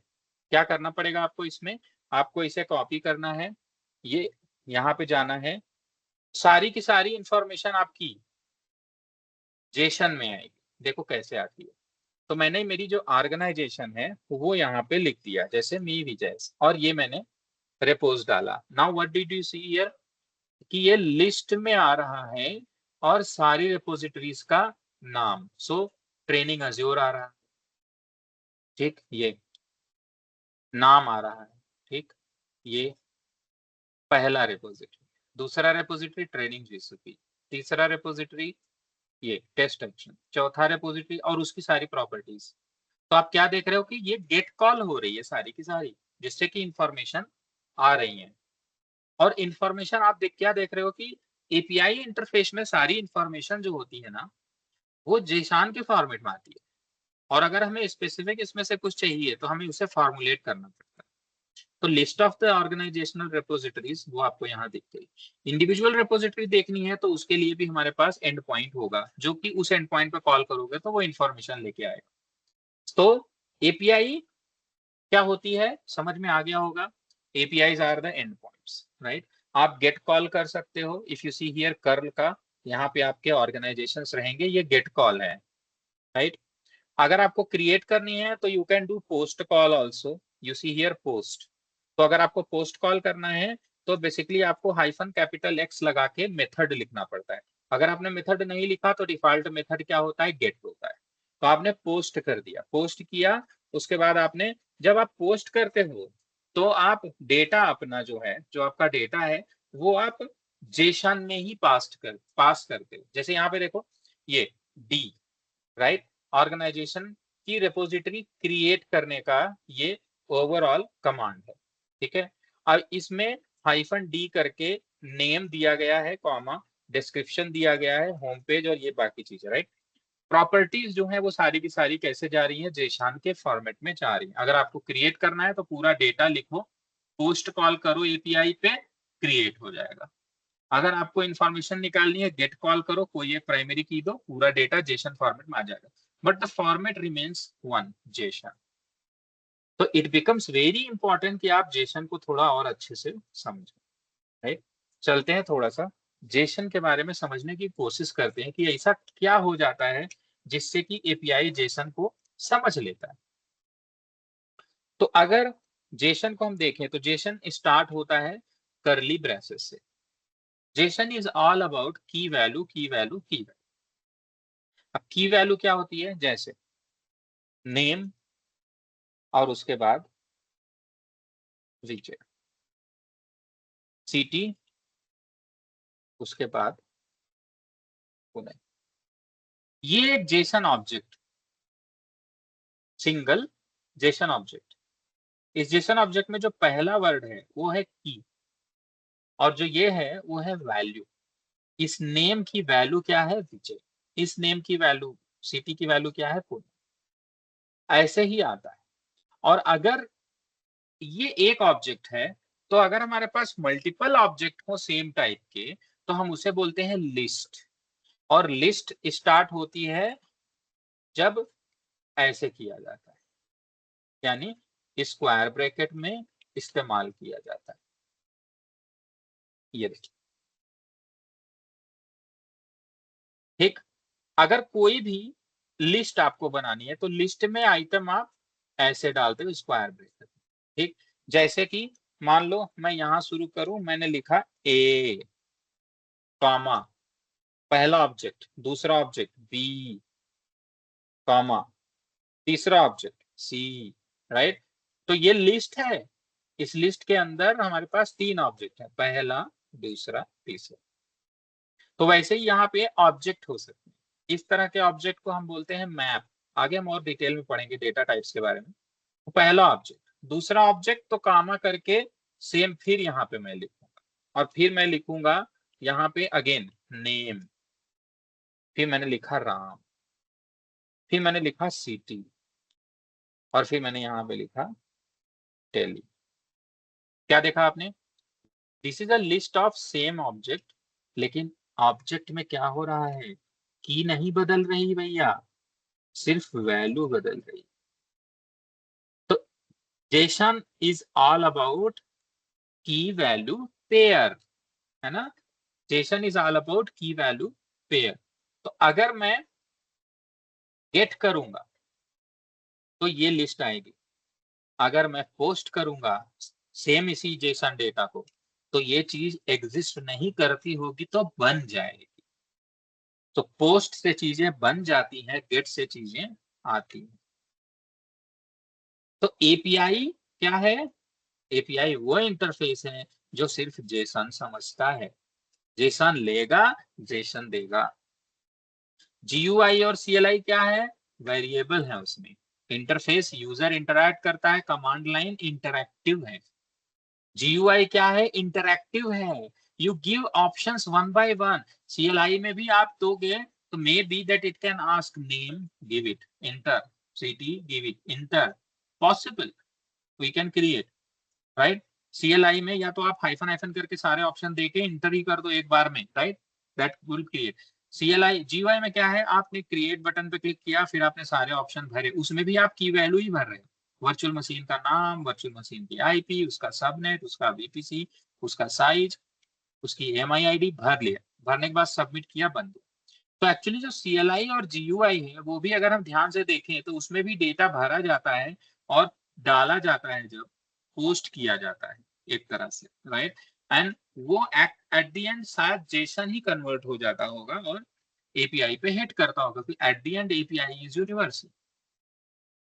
अब मुझे ये बताइए कि मेरे पास एक एप्लीकेशन है जिसमें एपीआई इंटरफेस नहीं है, नॉट नेसेसरली सारे दुनिया में जितने भी बनते हैं सबके एपीआई इंटरफेस नहीं होते, आजकल सबके होते हैं, बिकॉज एपीआई की प्रोग्रामिंग किए बिना तो काम ही नहीं होता। लेकिन मान लो मेरे पास एक सॉफ्टवेयर, एक एप्लीकेशन है जिसमें एक प्लेटफॉर्म है जिसमें एपीआई नहीं है, टेराफॉर्म चलाना चाहता हूँ, टेराफॉर्म यूज किया जा सकता है?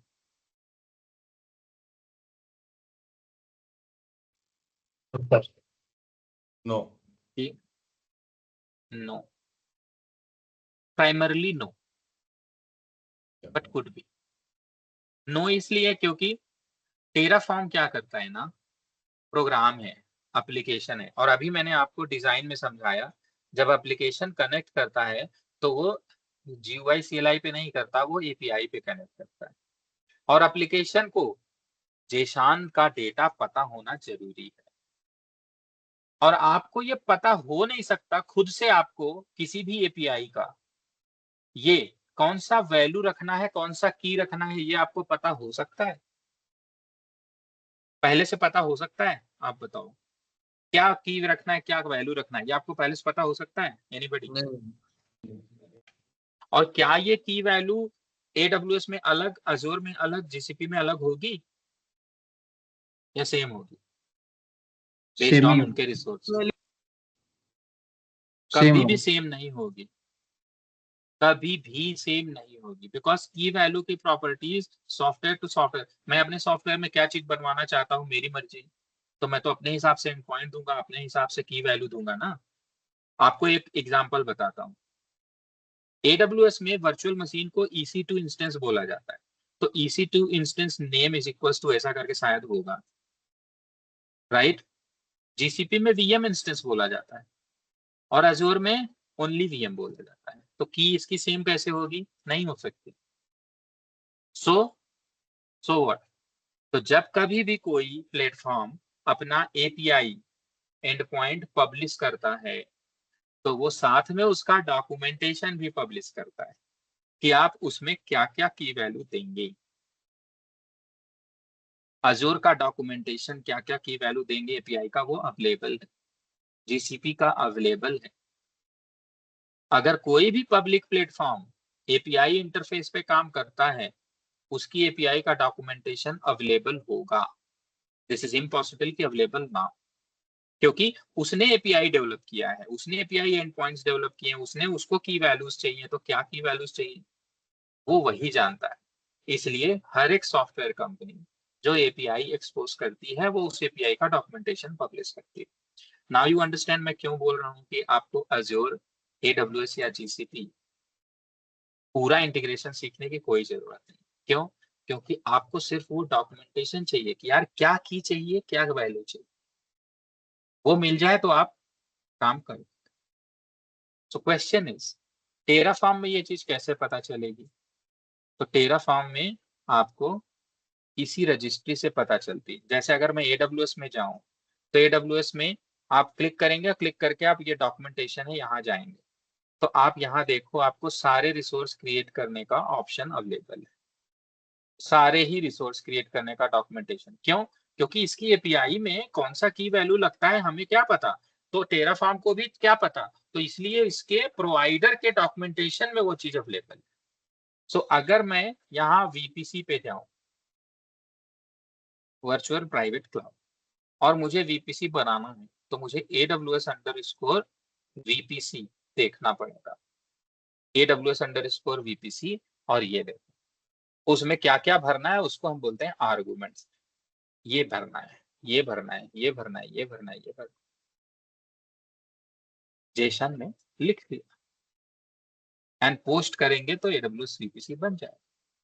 बट ये GCP के VPC में डिफरेंट होगा, तो उसका डॉक्यूमेंटेशन कहाँ से मिलेगा? ऑब्वियसली उसी जगह से मिलेगा, browse provider, GCP, documentation and ये अब इसका मिल जाएगा भाई। इसके जाओ, इसके वर्चुअल प्राइवेट क्लाउड में जाओ, VPC में जाओ,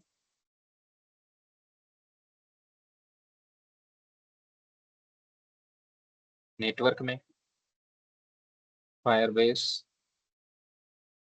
network connectivity, network services, Google network services, right, Google network service में इसमें देखो नेटवर्क के नाम से आ रहा है, अलग नाम से आ रहा है। तो ये चीज आपको कभी पता नहीं हो सकती कि अगर आपको GCP में क्रिएट करना है या AWS में या Azure में, तो क्या देंगे, क्या लिखेंगे, वो आपको नहीं पता। उसके लिए आपको उसका डॉक्यूमेंटेशन देखना पड़ेगा। लेकिन सिर्फ किस चीज के लिए, कौन सा की रखना है, कौन सा वैल्यू रखना है, ओवरऑल टेराफॉर्म कैसे लिखना है, वो टेराफॉर्म है। सिर्फ की वैल्यू के लिए रेफरेंस चाहिए, बाकी टेराफॉर्म सब जगह सेम। ठीक है, so far so good, logic clear हो रहा है ना? Yes, yes. Yes sir. Okay, good. So हम लोग समझ रहे हैं कि API how it becomes very much important, कि किसी एप्लीकेशन का API होना चाहिए। बट ये जो मैंने आपसे अभी बोला कि डॉक्यूमेंटेशन पब्लिश करता है, वो ध्यान से सुनना, क्योंकि अब मैं आपको टेराफॉर्म और प्रोवाइडर का लिंकेज बताने जा रहा हूँ। Because how does Terraform works, आपको ये तो पता हो गया, लिखेंगे और प्लान करेंगे और अप्लाई करेंगे। लेकिन ये जब आप लिखते हैं ना, तो आपको प्रोवाइडर चाहिए होता है। तो अब मैं आपको लिंकेज बताने जा रहा हूँ, बहुत ध्यान से सुनना।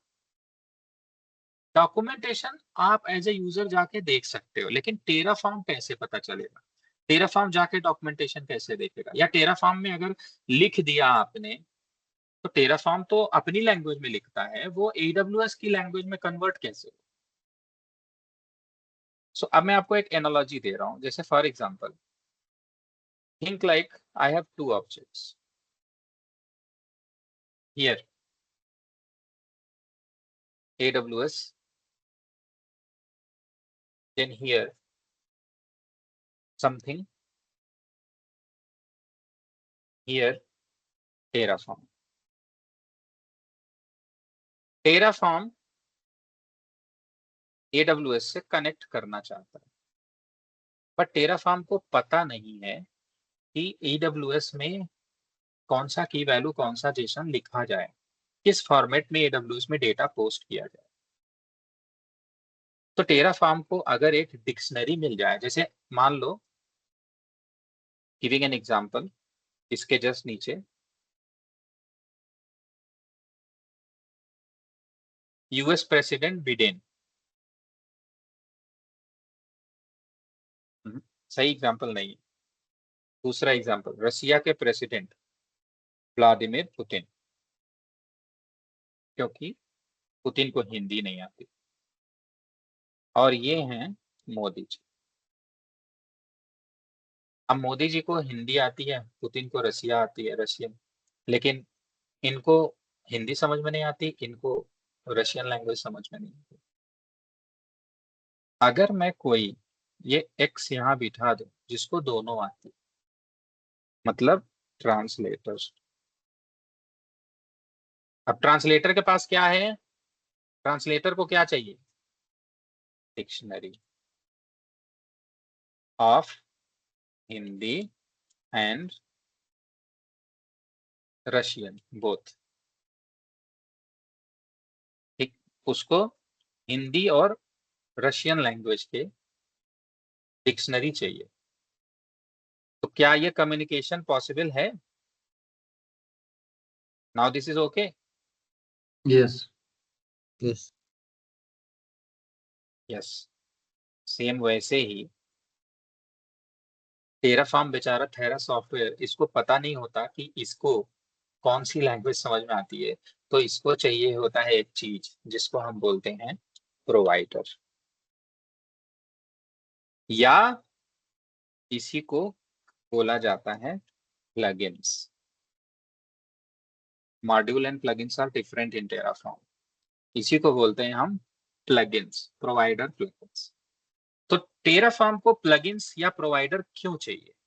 उसको इसीलिए चाहिए क्योंकि टेराफॉर्म एक प्रोग्राम है, वो AWS पे भी काम कर सकता है, GCP पे भी कर सकता है, GitHub पे भी, जिस पे बोला उस पे कर दे, कोई टेंशन नहीं। लेकिन बस उसको उसकी लैंग्वेज समझ में आनी चाहिए, और उसकी लैंग्वेज समझ में आनी चाहिए इसीलिए हर एक टारगेट के जहां पे टेराफॉर्म प्रोविजनिंग कर सकता है उसके प्रोवाइडर्स अवेलेबल है। तो जब कभी भी आप टेराफॉर्म लिखोगे, आप प्रोवाइडर ब्लॉक में प्रोवाइडर पहले मेंशन करते हो, और जब आप मेंशन करते हो और पहली बार टेराफॉर्म इनिशियलाइज करोगे, तो टेराफॉर्म सबसे पहला काम क्या करता है? वो प्रोवाइडर से डिक्शनरी लेके आता है। ला पहले बता मेरे को क्या लिखूं, मैं समझ में नहीं आ रहा है। तो सबसे पहला काम टेराफॉर्म को क्या चाहिए होता है? टेराफॉर्म लिख लिया तुरंत काम नहीं करेगा, पहले वो प्रोवाइडर डाउनलोड करके ले आएगा। और टेराफॉर्म इनिट कमांड से यही होता है कि प्रोवाइडर डाउनलोड करके ले आता है। प्रोवाइडर कहाँ से डाउनलोड करके ले आता है भैया? रजिस्ट्री से। रजिस्ट्री क्या है? यही तो है Terraform registry. Terraform registry, registry.terraform.io, इसी को तो टेराफॉर्म की पब्लिक रजिस्ट्री बोलते हैं। पब्लिक क्यों है? क्योंकि पब्लिक के लिए अवेलेबल है, कोई यूजर आईडी पासवर्ड नहीं, anybody can use it, publicly available, that is why it is public registry. Public registry would have all the providers, public registry would have all the modules, would have all the policies, sentinel policies, would have all the run transcripts। Total 4370 provider है। इसका मतलब Terraform को 4370 resources के साथ इस्तेमाल किया जा सकता है उनको क्रिएट करने के लिए। तो टेराफॉर्म, पहली चीज, टारगेट पे एपीआई होना जरूरी है। दूसरी चीज, उस टारगेट एपीआई का प्रोवाइडर होना जरूरी है, और वो प्रोवाइडर नहीं हुआ तो टेराफॉर्म काम नहीं कर पाएगा, भले वो एपीआई इंटरफेस पे अवेलेबल हो, राइट।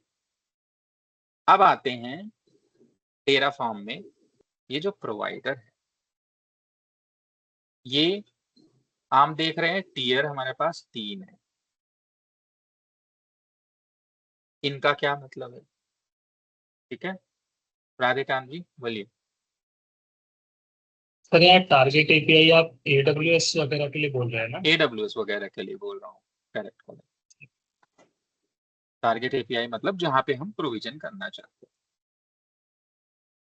तो यहाँ ये जो प्रोवाइडर्स हैं, अब सोचने वाली बात ये है कि यार ये फिर जब प्रोवाइडर इसको चाहिए होता है या वो डिक्शनरी चाहिए होती है जो अब डिजाइन में आ गए, तो यार ये प्रोवाइडर, जैसे ये डिक्शनरी आपको पता है ऑक्सफोर्ड की भी आती है डिक्शनरी, और बहुत सारे पब्लिकेशंस की आती है ना। तो यार प्रोवाइडर जो है ये कौन लिखता होगा? इसमें भी ऐसा तो नहीं कि कई सारे आते हैं, हो सकता है। तो इसलिए प्रोवाइडर्स भी कोई ना कोई तो लिखता ही होगा ना। तो प्रोवाइडर्स जो लोग लिखते हैं उनकी 3 category. Number 1, official providers, official tier of provider. ये चीज डॉक्यूमेंटेशन में ऑलरेडी मेंशन है, ठीक। पहले तो हम लोग यहाँ पे ये राइट प्लान अप्लाई, उसके बाद हम लोग प्रोवाइडर का सेक्शन पढ़ेंगे, राइट। एसेट वेरिएबल, ये हमारा इंट्रोडक्शन। प्रोवाइडर्स पहले देख लेते हैं। प्रोवाइडर्स जो हैं ये यहाँ पे, so what is the Terraform provider? Terraform relies on plugins called providers to interact with cloud providers, SaaS providers, and other APIs. What provider do? Each provider add a set of resource type and data sources that Terraform can manage. मतलब वही उसके पास सारा information होता है dictionary के form में, ठीक है। नाउ टेराफॉर्म रजिस्ट्री जो है वो मेन डायरेक्टरी है जहां से हम डाउनलोड कर सकते हैं प्रोवाइडर बाय डिफॉल्ट। तो ये जो डाउनलोड कर सकते हैं तो उसमें बेसिकली 3 टियर हैं, ऑफिशियल, पार्टनर एंड कम्युनिटी।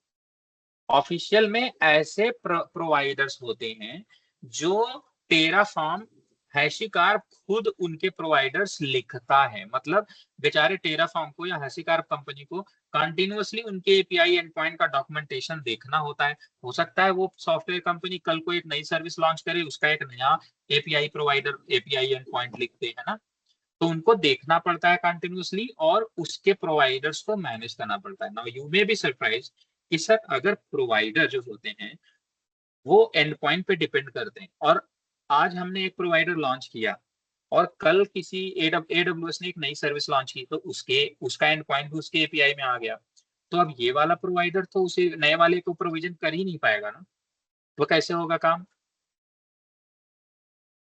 तो इसमें होते हैं प्रोवाइडर के वर्जन्स।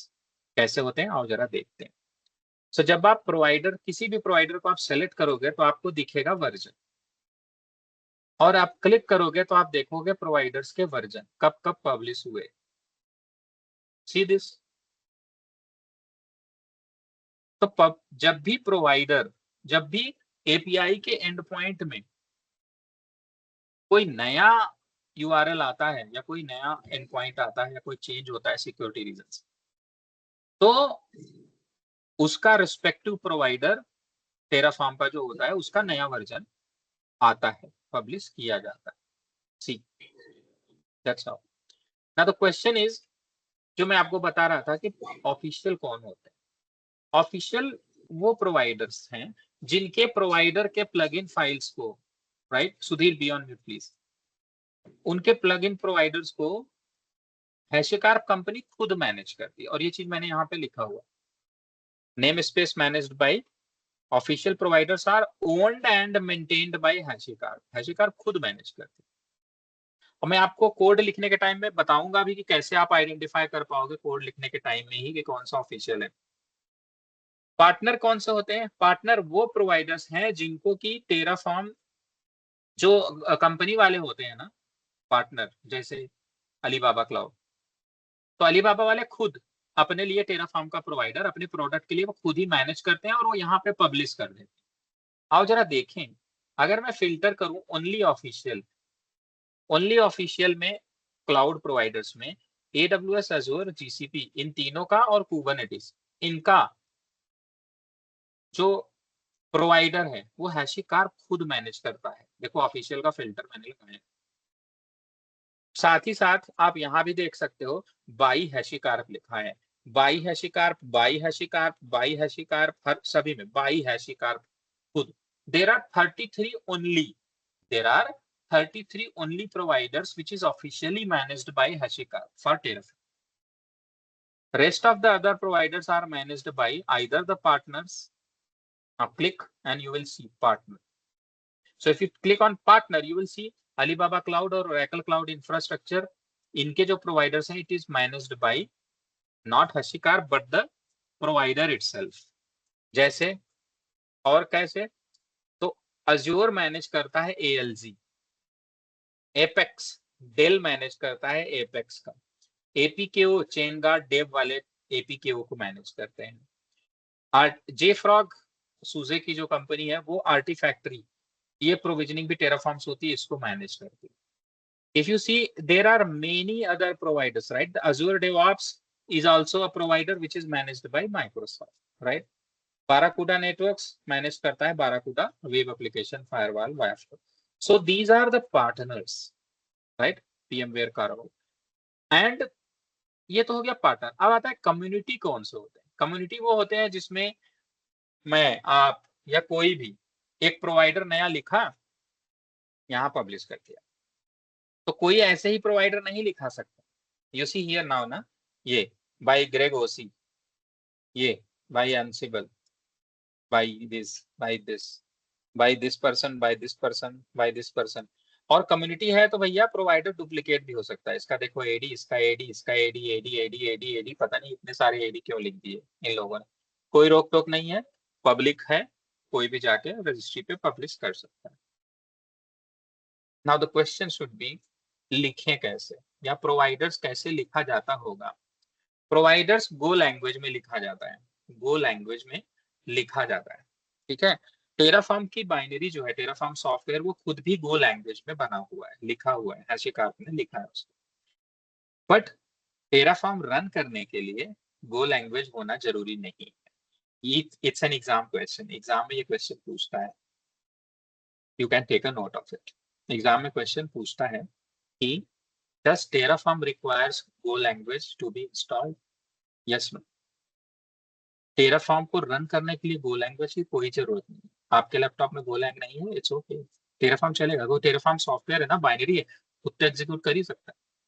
फिर ये भी क्वेश्चन आ सकता है कि प्रोवाइडर डाउनलोड होता है और प्रोवाइडर Go lang में लिखा जाता है, तो क्या प्रोवाइडर को चाहिए Go language? उसको भी नहीं चाहिए। क्यों? क्योंकि प्रोवाइडर भी बाइनरी फाइल ही होती है। मैं आपको दिखाऊंगा, जब प्रोवाइडर डाउनलोड करते हैं इनिट कमांड चला के टेराफॉर्म, तो जो प्रोवाइडर डाउनलोड होता है वो भी बाइनरी फाइल ही है।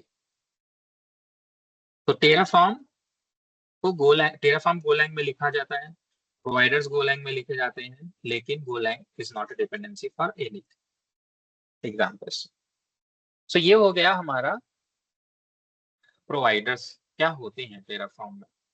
मैंने जो यहाँ एक डिजाइन बताया है, यही चीज जो चीज मैंने यहाँ पे क्लियर करने की कोशिश की है, वही चीज यहाँ पे कि जो की वैल्यू है, की वैल्यू कौन कौन से लैंग्वेज हैं जो की वैल्यू सपोर्ट करते हैं।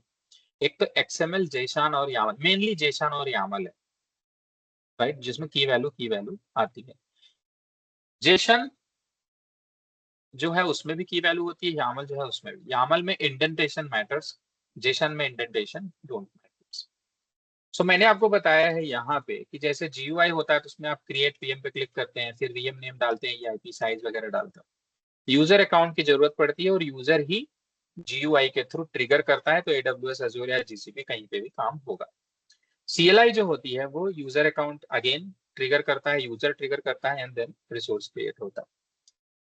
API जो होता है उससे प्रोग्राम कनेक्ट करता है और सर्विस अकाउंट के थ्रू ऑथेंटिकेट करता है, और मेनली जेसन में चीजें लिखी जाती हैं, ठीक। तो टेराफॉर्म हमारा एक एप्लीकेशन है, प्रोग्राम है, इसको भी अगर कनेक्ट करना है तो वो API से ही कनेक्ट करेगा, ठीक, API से ही कनेक्ट करेगा।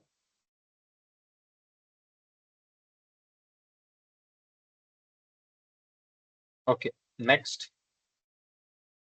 अभी तक सबको सब कुछ समझ में आ रहा है, राइट? Yes sir. यस। तो यहाँ पे अभी नेक्स्ट जो 30 मिनट है हमारे पास, उसमें लेट्स ट्राई टू अंडरस्टैंड कि टेराफॉर्म इंस्टॉल कैसे किया जाए। अभी टेराफॉर्म के बारे में हमें समझ में आ गया, इंफ्रास्ट्रक्चर एज ए कोड क्या होता है वो समझ में आ गया, टेराफॉर्म को प्लगइन की जरूरत होती है वो भी समझ में आ गया। सो नाउ हमें समझना है कि टेराफॉर्म इंस्टॉल कैसे करें एंड अपना टेराफॉर्म लिखें कैसे, और ये स्टेप्स कैसे चलाना है। सुधीर बोलो। सर जो हम API की बात कर रहे हैं sir, API and REST API both are same? हाँ, API is actually the interface. RESTful API is a way of how the API being managed, right? तो RESTful API का मतलब वेब कॉल होती है, get, post etcetera. There are other API methods also available. Okay sir, got it. SOAP, जैसे SOAP API है ना, REST API, तो usually RESTful API के साथ काम करता है। सर प्रोवाइडर में जो आपने बताया तीन तरह का, ऑफिशियल और पार्टनर, तो ऑफिशियल ने बताया कि टेराफॉर्म खुद मैनेज करता है, AWS और Azure 3-4 एग्जांपल है। मैनेज करने का मतलब मैनेज करने का मतलब उनके प्रोवाइडर लिखता है। प्रोवाइडर है क्या? प्रोग्राम है ना, प्रोग्राम है। प्रोवाइडर भी बाइनरी फाइल है, प्रोग्राम है, तो वो उनके प्रोवाइडर्स को खुद लिखता है और पब्लिश करता है, हैशिकार्प कंपनी खुद। और ये अलीबाबा ओरेकल जो है वो ओरेकल कंपनी खुद अपना ही खुद से मैनेज करती है और पब्लिश करती है। Okay, got it, thank you. मतलब जैसे डिक्शनरी पब्लिश करने की बात हो गई, तो AWS की चाइनीज डिक्शनरी, ये डिक्शनरी, ये डिक्शनरी, ये, तो इनके डिक्शनरी हैशीकार्प इनकी किताब पब्लिश करता है, ऐसा समझो, है। और ये लोग अपना खुद का किताब पब्लिश करते हैं अपने बारे में, ठीक। Thank you sir. चलो भाई, तो अब हम लोग देखते हैं कि सेक्शन 2 इंस्टॉल कैसे किया जाए टेराफॉर्म CLI को। टेराफॉर्म CLI को इंस्टॉल करना बहुत आसान है सभी में। अगर आप विंडोज यूजर हैं तो आप विंडोज में पावर सेल में ये winget install hashicarp.terraform कमांड चला सकते हैं, इंस्टॉल हो जाएगा, ठीक। विंडोज का इंस्टॉलेशन ऐसे ही होता है।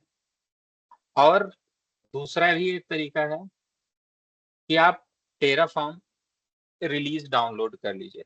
ये तरीका बेस्ट है और प्रीफर्ड है कि आप यही कमांड चलाइए, टेराफॉर्म इंस्टॉल हो जाएगा। क्वेश्चन कैसे चलाएं, तो मेरे ख्याल से मुझे एक विंडोज मशीन चाहिए होगी, एक लाइनक्स मशीन चाहिए होगी और एक मैक, तो वो मेरे पास ऑलरेडी है। लेट्स सी कि हम इंस्टॉलेशन कैसे करते हैं। तो मेरे पास VMware था, इसी में मेरे पास मशीन है। लाइनक्स की तो वैसे जरूरत नहीं है, लाइनक्स हम लोग ऐसे ही देख लेंगे। विंडोज को मैं पावर ऑन करके आपको दिखाने का ट्राई करता हूँ।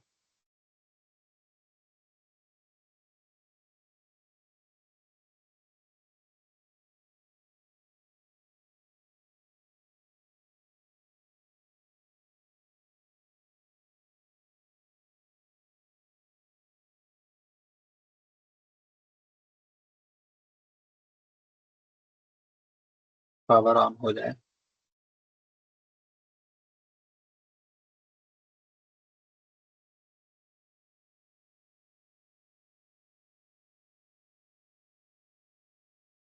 ठीक, ये है विंडोज।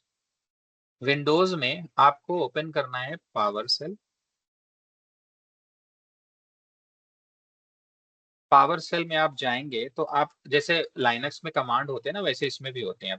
आ गया है winget लिख के आप सर्च करें अगर, और सर्च करें हैशिकार्प या टेराफॉर्म। winget सर्च टेराफॉर्म करेंगे तो ऐसे आपको आ जाएगा।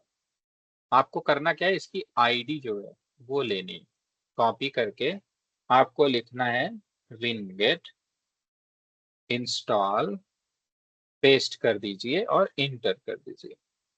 जब आप ये करेंगे तो ये देखो ये डाउनलोड कर रहा है टेराफॉर्म 193 विंडोज AMD 64 का वर्जन यहाँ से, और ये डायरेक्ट इंस्टॉल भी कर देगा। आप चाहो तो इसको ऐसे क्लिक मार, इसको कॉपी कर लो ये यहाँ से यहाँ तक, और उसके बाद अगर आप डायरेक्ट इसको लेके जाओगे ना यहाँ ब्राउजर में किसी में, तो आपको ब्राउजर में भी ये फाइल डाउनलोड हो जाएगी। So I will tell you both the ways, how winget से करेंगे, कैसे उससे करेंगे। सो ब्राउजर पे चलते हैं, ये इस पे क्लिक कीजिए, ये देखिए फाइल डाउनलोड, राइट, डाउनलोड होके डाउनलोड्स फोल्डर में पहुंच जाएगी ये, राइट। तो डाउनलोड भी हो गई।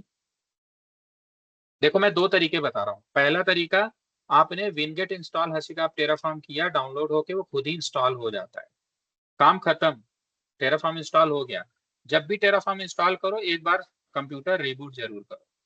रिबूट कर लोगे उसके बाद आप जब ये कमांड चलाओगे टेराफॉर्म -- वर्जन, तो आपका टेराफॉर्म कमांड चलेगा और टेराफॉर्म का वर्जन प्रिंट हो जाएगा। यहाँ देख लो टेराफॉर्म 193 आ गया है। अगर टेराफॉर्म अनइंस्टॉल करना है तो winget रिमूव और वही जो आपने कॉपी किया हुआ है आईडी, winget रिमूव, ये winget का कमांड है।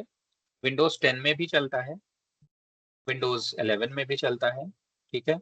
सो अगर आपको, अरे यार नहीं आ रहा, मतलब रिमूव क्या होता है, अगर आप भूल गए हो रिमूव होता है या डिलीट, तो हेल्प कर लीजिए। हेल्प से आपको पता चल जाएगा रिपेयर कॉन्फ़िगर लिट कि अनइंस्टॉल होता है, तो आप अनइंस्टॉल चला दीजिए। रिमूव नहीं होता है, अनइंस्टॉल होता है, इसलिए you can run uninstall also. मैं इसमें से कोई स्पेसिफिक वर्जन भी इंस्टॉल कर सकता हूँ? winget install then terraform yes specific version. yes specific version with the id you can do it for sure. If I want to update then like same way 1.9 you से see here 1.8 करना है, degrade हाँ, करने के। नहीं degrade करना है, upgrade करना है, वो तो विनगेट का कमांड है यार, उसके थ्रू आप कितने भी कर सकते हो।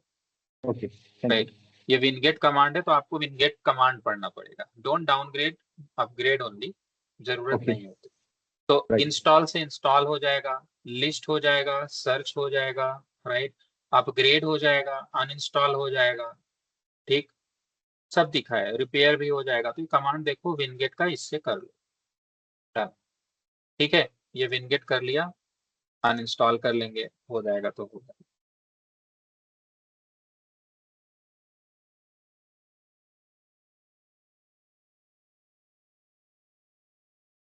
आईडी करके करना था, विनगेट लिस्ट कर लो, तो आपको यहाँ क्या क्या इंस्टॉल है, कितना, वो दिख जाएगा। इसी हियर सबलाइम टेक्स्ट इंस्टॉल है, उसका वर्जन कहाँ गया, आईडी ही करनी है, आईडी डिफरेंट हो सकती है, इसलिए टेराफॉर्म का अनइंस्टॉल हुआ नहीं। टेराफॉर्म इसमें से फाइंड आउट करके ये आईडी यूज करके अनइंस्टॉल कमांड चला देंगे, तो अनइंस्टॉल हो जाएगा। ऊपर चला रहा है और ऊपर से तीसरे नंबर पे, ऊपर से तीसरे नंबर पे। हाँ, सो हम इसको करके रन कर सकते हैं विनगेट से, ये विनगेट से इंस्टॉल हुआ, सो इसका रन कर देंगे तो अनइंस्टॉल हो जाएगा। एक तरीका तो ये हो गया विनगेट से इंस्टॉल करने का। दूसरा तरीका जो है, इसको पहले अनइंस्टॉल कर लेते हैं, नहीं तो दूसरे तरीके से मैं आपको दिखा नहीं पाऊंगा।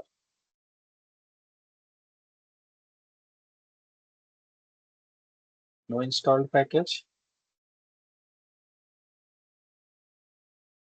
अनइंस्टॉल, क्या क्या चाहिए इसको, विनगेट, अच्छा अलियास, रिमूव से भी होता है वैसे, अलियास है इसका। इसका हेल्प क्या है,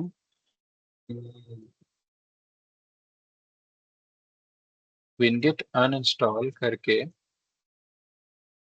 we can query or otherwise we can give the id, direct the id or otherwise the name। Pickup नहीं कर रहा है, आई थिंक मैंने रिबूट नहीं किया है, that could be one of the reason, otherwise ID तो उसमें दिख ही रहा था लिस्ट में। ठीक है, सो दिस इज इंस्टॉलेशन। देखते हैं अनइंस्टॉलेशन, इसी से विनगेट का एक पहला मेथड था। दूसरा एक मेथड है, वो बड़ा इंटरेस्टिंग है, कि आप विनगेट मान लो नहीं यूज कर रहे हो, तो आप ब्राउजर पे जाओ, डाउनलोड करो रिलीज, कहाँ से करोगे देखो, टेराफॉर्म रिलीज गूगल कर लो, और आप गिटहब पे जाइए, यहाँ पे ये रिलीजेस हैं, सॉरी यार, रिलीज टेराफॉर्म, ये रिलीज टेराफॉर्म, इस पे जाओ, टेराफॉर्म में ये आपको रिलीजेस पे ले जाएगा, releases.hackadown.com/. यहाँ पे सारे वर्जन हैं, जो भी वर्जन आपको चाहिए जिप फाइल में डाउनलोड होगा, जैसे 191, इसके ऊपर क्लिक कर लीजिए, जिप फाइल में है, लाइनक्स के लिए लेना है, ओपन बीएसडी, विंडोज, मैक, किसके लिए भी लेना है ले लो। तो मैं विंडोज के लिए आप डाउनलोड करेंगे तो विंडोज AMD 64 वाला कीजिएगा, 64 बिट के लिए डाउनलोड कर लीजिएगा जिप। मैंने जिप डाउनलोड कर लिया है, अगर मैं यहाँ जाके अपने डाउनलोड्स फोल्डर्स में देखूंगा तो मेरे पास टेराफॉर्म है, 1.84 भी है जो मैंने पहले यूज किया होगा, और ये भी है, सो डिलीटेड। आप इसको फिर आपको ओपन एक्सट्रैक्ट कर लेना है इसको, इस फाइल को जब आप इस फोल्डर को एक्सट्रैक्ट करेंगे तो आपको सिर्फ वो टेराफॉर्म की बाइनरी फाइल ही मिलेगी। आपको करना क्या है, इस बाइनरी फाइल को आपको लेके किसी भी लोकेशन में डाल दीजिए। जैसे फॉर एग्जांपल सी ड्राइव पे एक बिन फोल्डर बनाइए, ये टेराफॉर्म है, इसको हटा दिया मैंने, इसी पे आप डाल दीजिए। तो सी ड्राइव पे बना के ये कॉपी पेस्ट कर दिया आपने, पहुंच गया। ठीक, मैंने कहाँ पे किया है? सी ड्राइव पे, बिन फोल्डर के अंदर। अब आपको क्या करना है? उसे अपने इन्वायरमेंट वेरिएबल में ऐड करना है। तो आप यहाँ सर्च कीजिए इन्वायरमेंट वेरिएबल, और इन्वायरमेंट वेरिएबल आपको यूजर के लिए फॉर योर अकाउंट पे क्लिक करना है। तो योर अकाउंट पे गए, यहाँ आपको पाथ दिखेगा, ये इसको डबल क्लिक कीजिए। फिर यहाँ पे जैसे ये मैंने सी बिन ऐड किया है, वैसे जैसे मैंने इसको डिलीट मार दूं, न्यू करके सी ड्राइव ऐसे बिन, वो पाथ दे दीजिए जिस फोल्डर के अंदर, और ये ओके कर दीजिए। वो पाथ दीजिए जिस फोल्डर के अंदर आपने टेराफॉर्म की फाइल डाली है। कहीं पे भी रखना है रख लो, किसी भी पाथ में, कोई बाउंडेशन नहीं। इसके बाद आपको सिस्टम या तो आपको लॉग ऑफ करके लॉग इन करना जरूरी है, या तो सिस्टम को रिबूट करना जरूरी है, नहीं तो इन्वायरमेंट वेरिएबल वो इम्पैक्ट में नहीं आता। In an active session environment variable change करेंगे तो नहीं आएगा। तो ये हो गया विंडोज में हम टेराफॉर्म कैसे इंस्टॉल करें। उसके बाद आप टेराफॉर्म कमांड चलाएंगे तो मस्त काम करेगा, कोई दिक्कत नहीं है। So I am going to power off. किसी को कोई क्वेश्चन है इसमें पूछना है विंडोज में? Otherwise I can, so power of कर देता हूँ। अब आता है कि लाइनक्स में कैसे करेंगे। ठीक, तो लाइनक्स के लिए प्रोसेस सेम है। लाइनक्स में भी आपको, जब आप उस लोकेशन पे जाएंगे, राइट, रिलीजेस डॉट हैशिकार्प था ना, रिलीजेस हैशिकार्प टेराफॉर्म ऐसा करके लिख लो, कुछ भी रैंडम। तो ये रिलीजेस हैशिकार्प टेराफॉर्म, जब आप इसमें जिस भी वर्जन के लिए, लेट्स से लेटेस्ट है 193, इस पे जाएंगे तो यहाँ आपको लाइनक्स का भी वर्जन मिलेगा, ARM, ARM64, AMD और 389।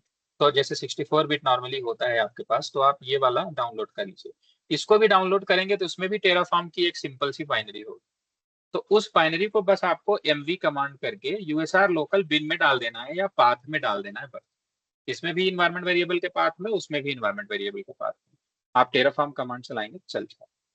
सेम प्रोसेस, जब आपका जो डॉक्यूमेंटेशन मैंने यहाँ दिया है, इसमें अगर आप देखें तो सेम चीज लिखा है।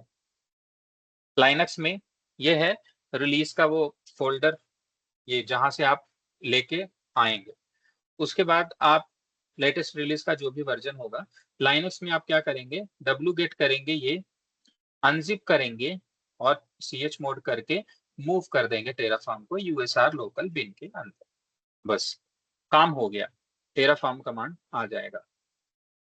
मैक ओएस में आपको क्या करना है, मैक ओएस में आप बेसिकली ब्रू टैप हैशिकार्प टैप करेंगे, टैप इनेबल हो जाएगा हैशिकार्प का। उसके बाद आप ब्रू इंस्टॉल हैशिकार्प टैप टेराफॉर्म कर देंगे, टेराफॉर्म आ जाएगा। तो मैक में ऑलरेडी मैंने करा हुआ है यहाँ पे, इसीलिए आप अगर देखें तो आपको टेराफॉर्म वर्जन कमांड पे टेराफॉर्म का वर्जन 191 दिख जाता है। अगर आप इन्वायरमेंट वेरिएबल वाले तरीके से करोगे तो आपको डाउनग्रेड अपग्रेड करना बहुत आसान रहेगा, क्योंकि आप उस फोल्डर, वो फोल्डर ऑलरेडी पाथ में है, आपको सिर्फ वो पर्टिकुलर वर्जन की डाउनलोड करके ले आनी है। राइट, यहाँ से देखो दिख रहा है ना, ये आप यहाँ पे सिर्फ जाएंगे ऐसे, आपको यहाँ से जो वर्जन चाहिए वो डाउनलोड करके ले आओ, उसकी बाइनरी आप पाथ में डाल दो, वही वर्जन का टेराफॉर्म इंस्टॉल आपके पास हो जाएगा। तो आपको कोई भी वर्जन का टेराफॉर्म चलाना है तो बहुत आसान रहेगा, आप इंस्टॉल करके चला सकते हैं कोई सा भी वर्जन।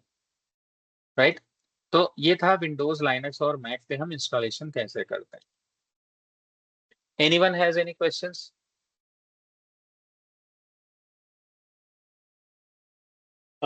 विंडोज पे जो मैंने VMware पे वर्चुअल मशीन बनाई है अपने विंडोज लैपटॉप में, तो वहां पे भी हम करके यूज कर सकते हैं वैसे? हाँ कर सकते हैं, अदरवाइज आप डायरेक्ट विंडोज लैपटॉप पे यूज करो, VM नहीं चाहिए हमें भाई। सर ये रिलीजेस का जो URL है वो चैट में रख दीजिए, वो मिल नहीं रहा है इसमें।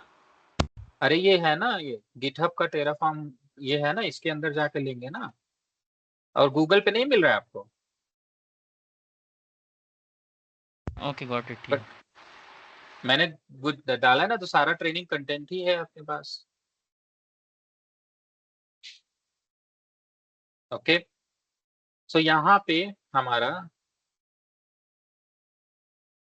इंस्टॉलेशन ऑफ टेराफॉर्म कंप्लीट होता है। इसमें किसी को कोई भी क्वेश्चन अभी और है तो प्लीज आप पूछें, नहीं है तो फिर मैं आपको आगे बताता हूँ VS कोड सेटअप करना। टेराफॉर्म इंस्टॉल कर लिया, अब आपको VS कोड अपना जो जिसपे हम कोड लिखना शुरू करेंगे वो समझना है। तो VS कोड या visual Studio code free software है। मैं हमारे पूरे सेशन के दौरान हम लोग जितना कुछ भी इस्तेमाल करेंगे सारा कुछ फ्री है, सारे फीचर यूज करेंगे, सारा कुछ फ्री है, कॉस्ट पैसे किसी में नहीं लगने, राइट। तो बिंदास यूज कर सकते हैं।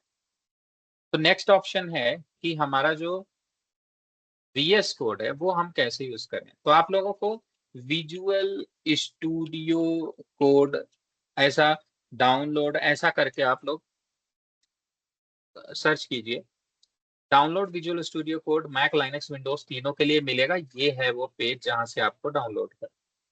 विंडोज में इंस्टॉल करना इसको बहुत आसान है और इसमें मुझे आपको बताने की भी जरूरत नहीं है।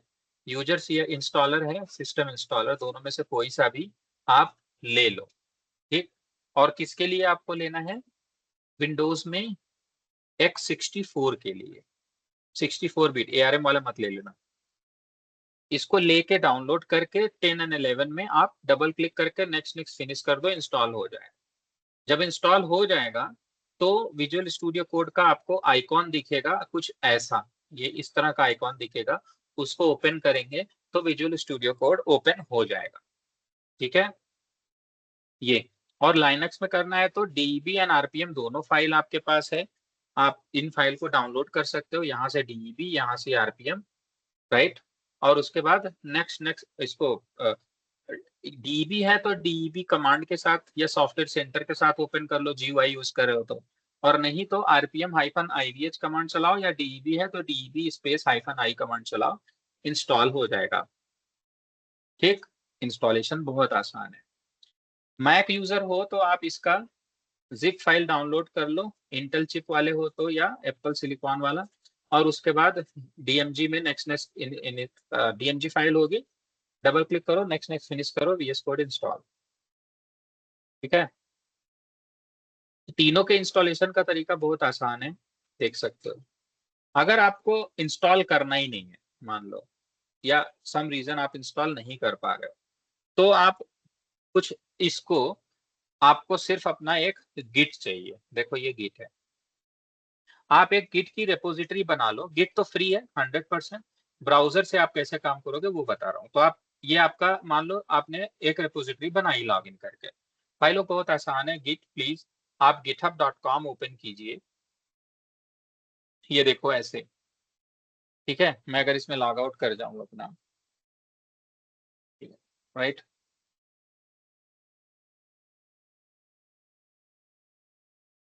गिटहब खोलोगे कुछ ऐसा दिखेगा, आपको अपना मेल आईडी डाल के और साइन अप कर लेना है। साइन अप कर लेना, फ्री ऑफ कॉस्ट है। साइन अप करोगे अपना मेल आईडी डाल के तो गिट ओपन, जो जो ऑप्शन पूछता जाएगा चले जाना, जैसे जीमेल बनाते हो वैसे ही। कोई क्रेडिट कार्ड नहीं है, कुछ नहीं है, बिंदास फ्री में यूज कीजिए, ठीक है। तो आप बना लेना, बनाने के बाद जब कभी भी आप साइन इन करोगे,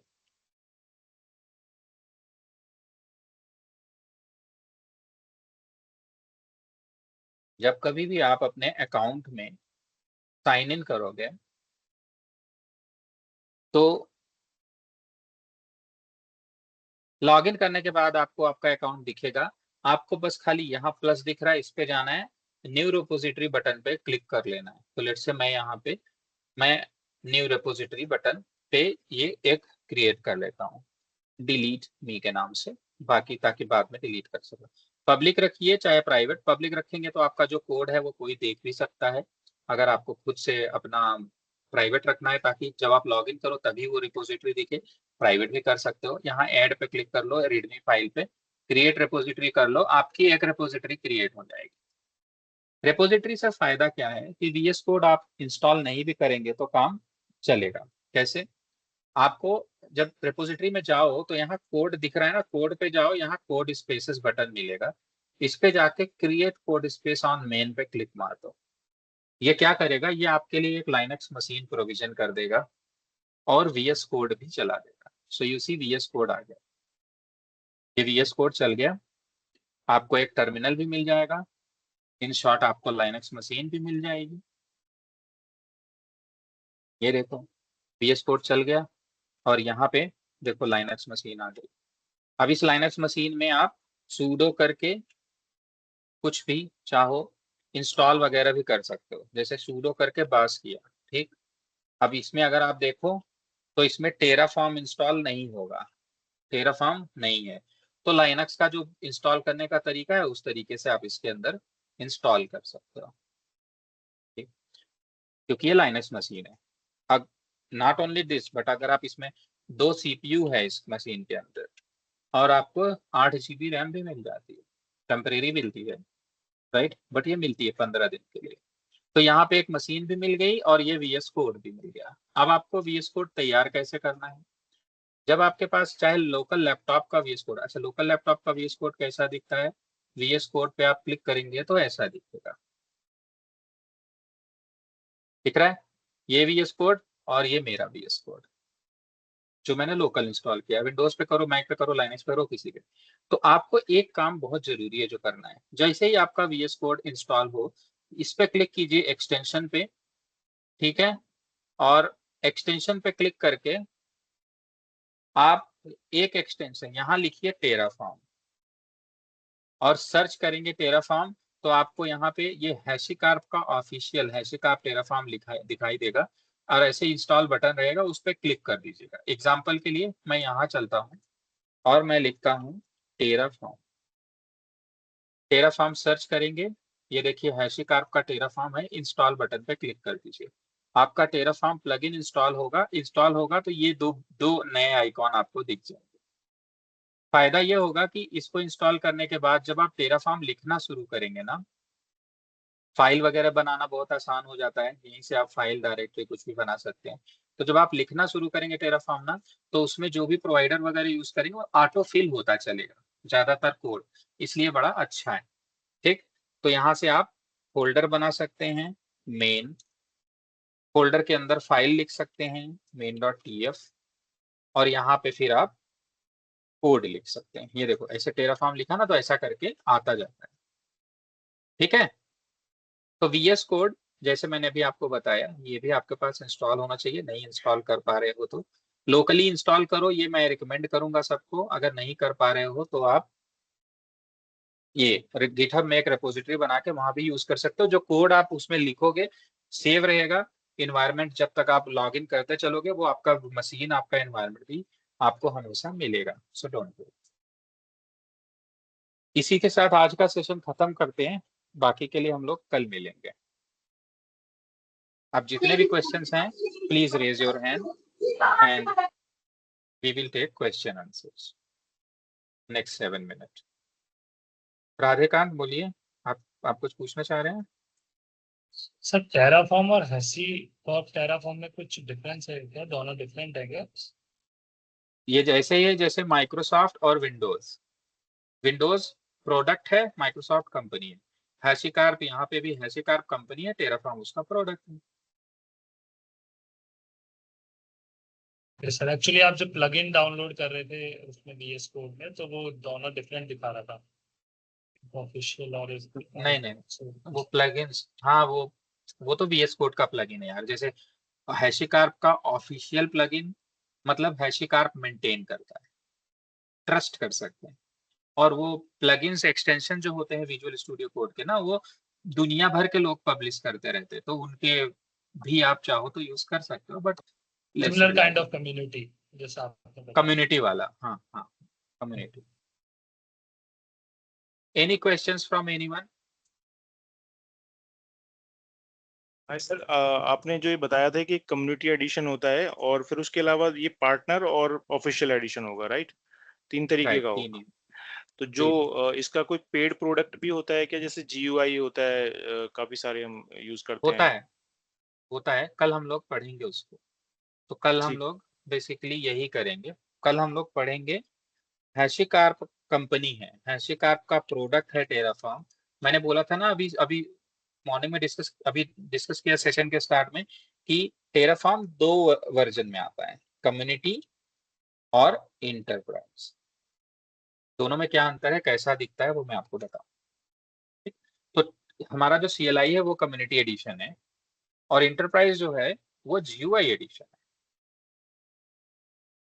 इनके फीचर्स डिफरेंसेस वो भी हम लोग डिस्कस करेंगे फिर। एंड हम लोग कल अपना फर्स्ट प्रोग्राम लिखेंगे, सबसे पहला टेराफॉर्म का प्रोग्राम लिखेंगे। सो कम्युनिटी पार्टनर और ऑफिशियल है, ये रजिस्ट्री के टाइप हो गए फिर तो। हाँ, तो अलग अलग चीजें ना।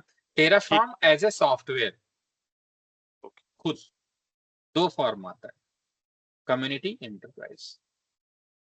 प्रोवाइडर जिनको टेराफॉर्म यूज करता है उनके 3 टाइप होते हैं, official, partner, community. Terraform software provider, याद करो मैंने ये जब डिजाइन बनाया था तो उसमें नहीं दिखाया था ये वाला Putin translator Modi. Provider software, ये सॉफ्टवेयर है, ये प्रोवाइडर है, ये टारगेट। तो सॉफ्टवेयर 2 फॉर्मेट में आता है, 2 वर्जन होते हैं, कम्युनिटी और इंटरप्राइज। जो प्रोवाइडर होते हैं उनको हैशिकार्प भी मैनेज करता है। हैशिकार्प अपना प्रोडक्ट टेराफॉर्म भी मैनेज करता है और अपने प्रोडक्ट के लिए जो रिक्वायर्ड प्रोवाइडर्स होते हैं 4, 5, 33 के आसपास जो थे ऑफिशियल, उनको भी मैनेज करता है। ठीक, Terraform as a software, plugins are extensions. हाँ, और सर ये पता कैसे लगता है कि कम्युनिटी कौन सा, एंटरप्राइज? अरे फिल्टर करके पता चलता है ना, मैंने तो फिल्टर करके दिखाया तो था आपको। ये देखो, नहीं, जो टेराफॉर्म इंस्टॉल करते हैं ना, कम्युनिटी और एंटरप्राइज वाला। टेराफॉर्म आप कम्युनिटी वाला पेड होता है ओके। और सॉरी इंटरप्राइज वाला पेड होता है और कम्युनिटी वाला फ्री। हमने जो अभी इंस्टॉलेशन का प्रोसेस समझा ना, कम्युनिटी का है। ओके। इंटरप्राइज पेड है, लाइसेंस लेना पड़ता है तब आप यूज कर सकते हो। उसका फ्री वर्जन अवेलेबल है जो मैं कल बताऊंगा आपको कैसा दिखता है। इंस्टॉल करने की भी जरूरत नहीं है, उसका SaaS वर्जन अवेलेबल है। ठीक है। ठीक है, if no more questions. Industry में कम्युनिटी यूज होता है या एंटरप्राइज? ऑब्वियसली इंटरप्राइज यूज होगा, वैसे दोनों यूज होता है, depends on use to use case basis. जो किसी को लाइसेंस कॉस्ट लेनी है, किसी को नहीं लेनी है, उसके हिसाब से, बट दोनों यूज होते हैं। इंटरप्राइज ज्यादा यूज होगा, जब मैं कल आपको बताऊंगा तो उनके फीचर्स तब आपको और समझ में आएगा कि कौन सा यूज करना चाहिए। फीचर्स समझने जरूरी है ना, अंतर समझना जरूरी है। ठीक है, बोल बंद करें क्लास आज की। कोई question? Okay, thank you Vijay ji. Okay sir, thank you.